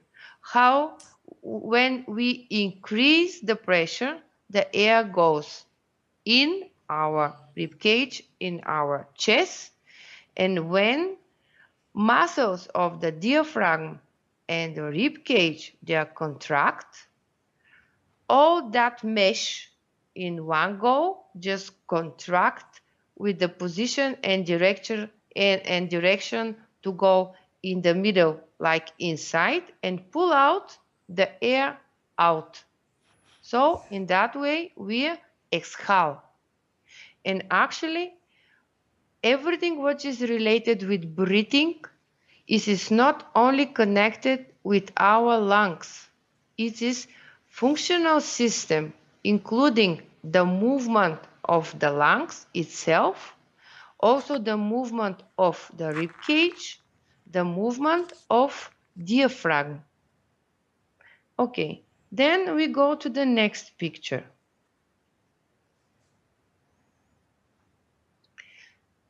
Next picture gives you different kind of pressure, what you have inside of the lungs, outside of the lungs, and how they change during our breathing when we are inhale and where we exhale. And how you see, they make a, how is in English, gradient difference between them. And because of that difference, like +3 in -4 in expiration and -3 and -6 during inspiration, because of that difference of the pressures, we breathe. Okay, on the left side is a more medical view how in medicine measure different kind of volume of air inside of the lung. And because of that difference between the pressure out and in the lung, have a different kind of capacity of the lung. It's measured like a total volume of breathing and different capacity of the bronchial tree, because like I told you, bronchial tree contain the smooth muscles. They have a contraction and relaxation function. Because of that, they make a resistance. That resistance we call the capacity of that bronchial tree. Because of that resistance, we have different residual volume of air. It means amount of air would just contain in your lung after you exhalation. The total volume is mean how much you are able to breathe in, how much you are is to exchange gases from air, go inside of the lungs, and from lung to our blood. And that exchanging of gases happen in our alveoles. Actually, each system which contained amount of different kind of sacs where they are so close to each other, and actually they have so small gap between them. There, for that system is so easy to stick and to collapse. That's why inside of our alveoles we have skinny film liquid, and we call that surfactant. Surfactant is that kind of substance which is allow the movement of alveole and the movement of alveolar sac to be free and to not collapse the wall of alveole to each other. And how to explain you more easy? Actually, the development and the development of our lungs is happen fully in the 8th and 9th month of embryology. it is like 1 month or 2 months before the deliver. If the baby deliver in advance, 2 months, actually inside of the lungs, baby doesn't have that substance. And with the first breath, just our lungs, they collapse because they don't have this superficial liquid tiny film which covered alveoles. And actually, surfactant decrease the attraction between water molecules. And because of that, he prevents the walls of alveoles from collapsing. If we don't have that chemical, our lungs, they are collapsed immediately with first breath. And then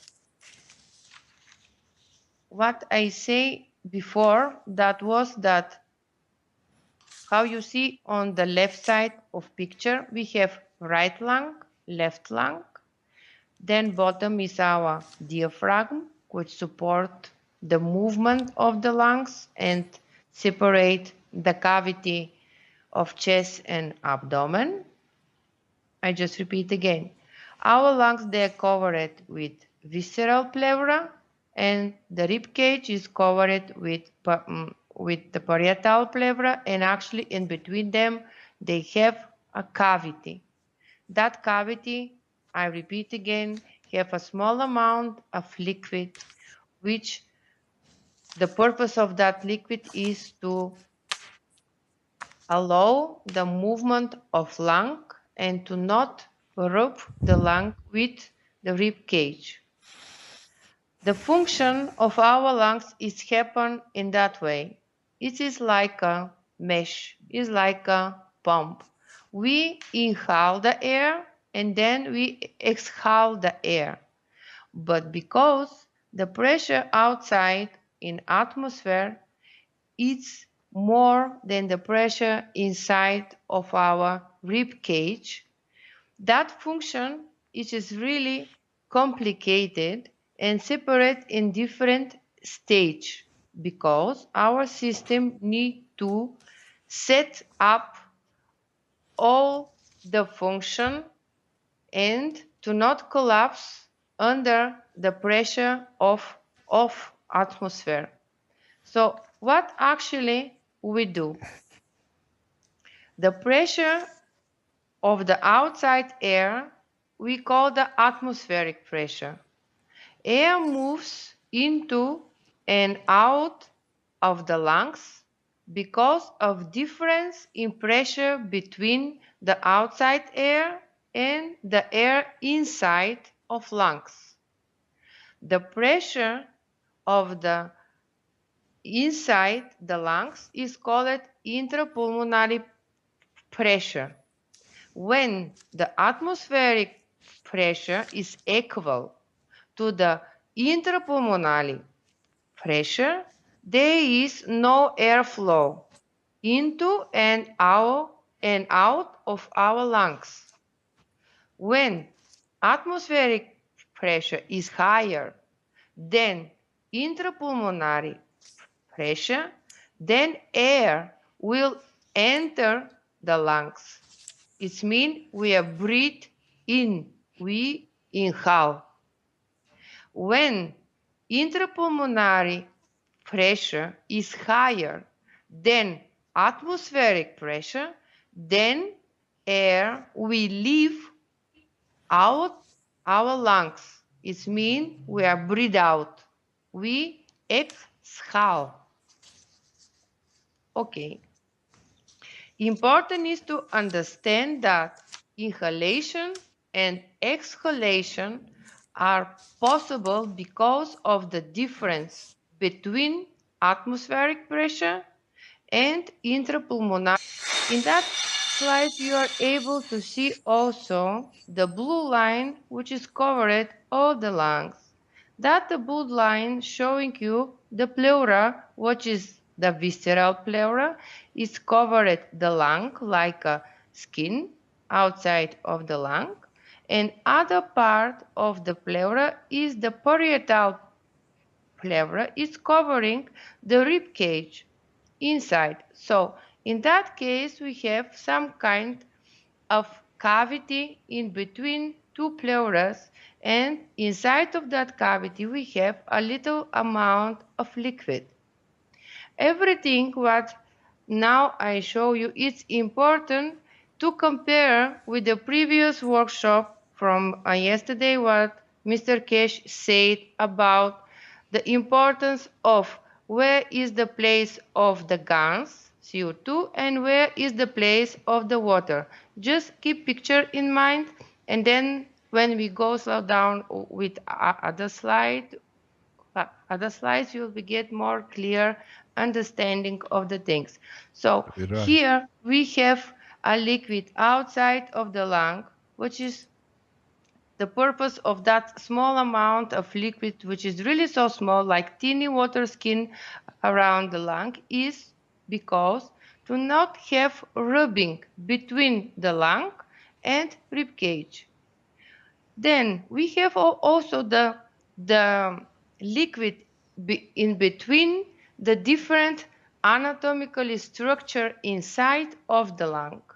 Also we have a slight amount of liquid in the bronchial tube because the cells which covered the bronchi inside endothelium is with some kind of ties, and that ties just they move, they have a kinetic force on the base, on the roots, and because of that, if we inspire something from our nose or from our mouth, and in case that piece goes through trachea and in the bronchi, with our coughing reflex we are able just to throw out that piece out from bronchial tube. Okay, then we go to the next slide. Next slide is give you how bronchial tube evolve during our embryonal stage to our adult stage. From the beginning we start just with the main bronchial tubes, and then during the weeks you see how they start to divert in the small capacity of the other bronchial tubes. We call in the medical language like bronchioli. And finally, when we born, we reached the small part of our lung. This is alveoli. Alveoli is actually the tissue of our lungs. And how you see on the right picture, what is the more schematic, you see how it looks like exactly like a tree. So the trachea is like a beginning of the tree, and then all the branches, and finally we reach the leaves. Leaves is our alveoli sac. Okay, then we go to the next slide. Next slide is more visible for you. This is 3D model of the lung and bronchial tree. And how you see it looks like exactly like a tree. And if you remember from previous workshops, lung contained only smooth muscles inside of the bronchi. Of bronchial tube, they have ability to contract and to relax, but that function realized because of the smooth muscles. Okay. Can you explain the muscles of the lung again, please?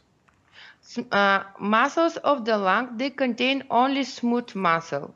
It's mean the regulation is from emotional part of the brain. Inside of the bronchial tube, we have only smooth muscles. It's not skeletal muscles in the lung. And because of the smooth muscle and regulation, I will be show you the regulation of the breathing from in the next slides. But because of neural regulation, they have ability to contract and to relax. Okay, then we go to the next slide. Next slide gives you the artery and venous system inside of lung. Actually, each bronchial branch goes in one go with the same artery and with the same vein and the same vessel from lymphatic system. And Can you how you repeat that see, again, please? every one bronch tube goes with company with artery, vein, and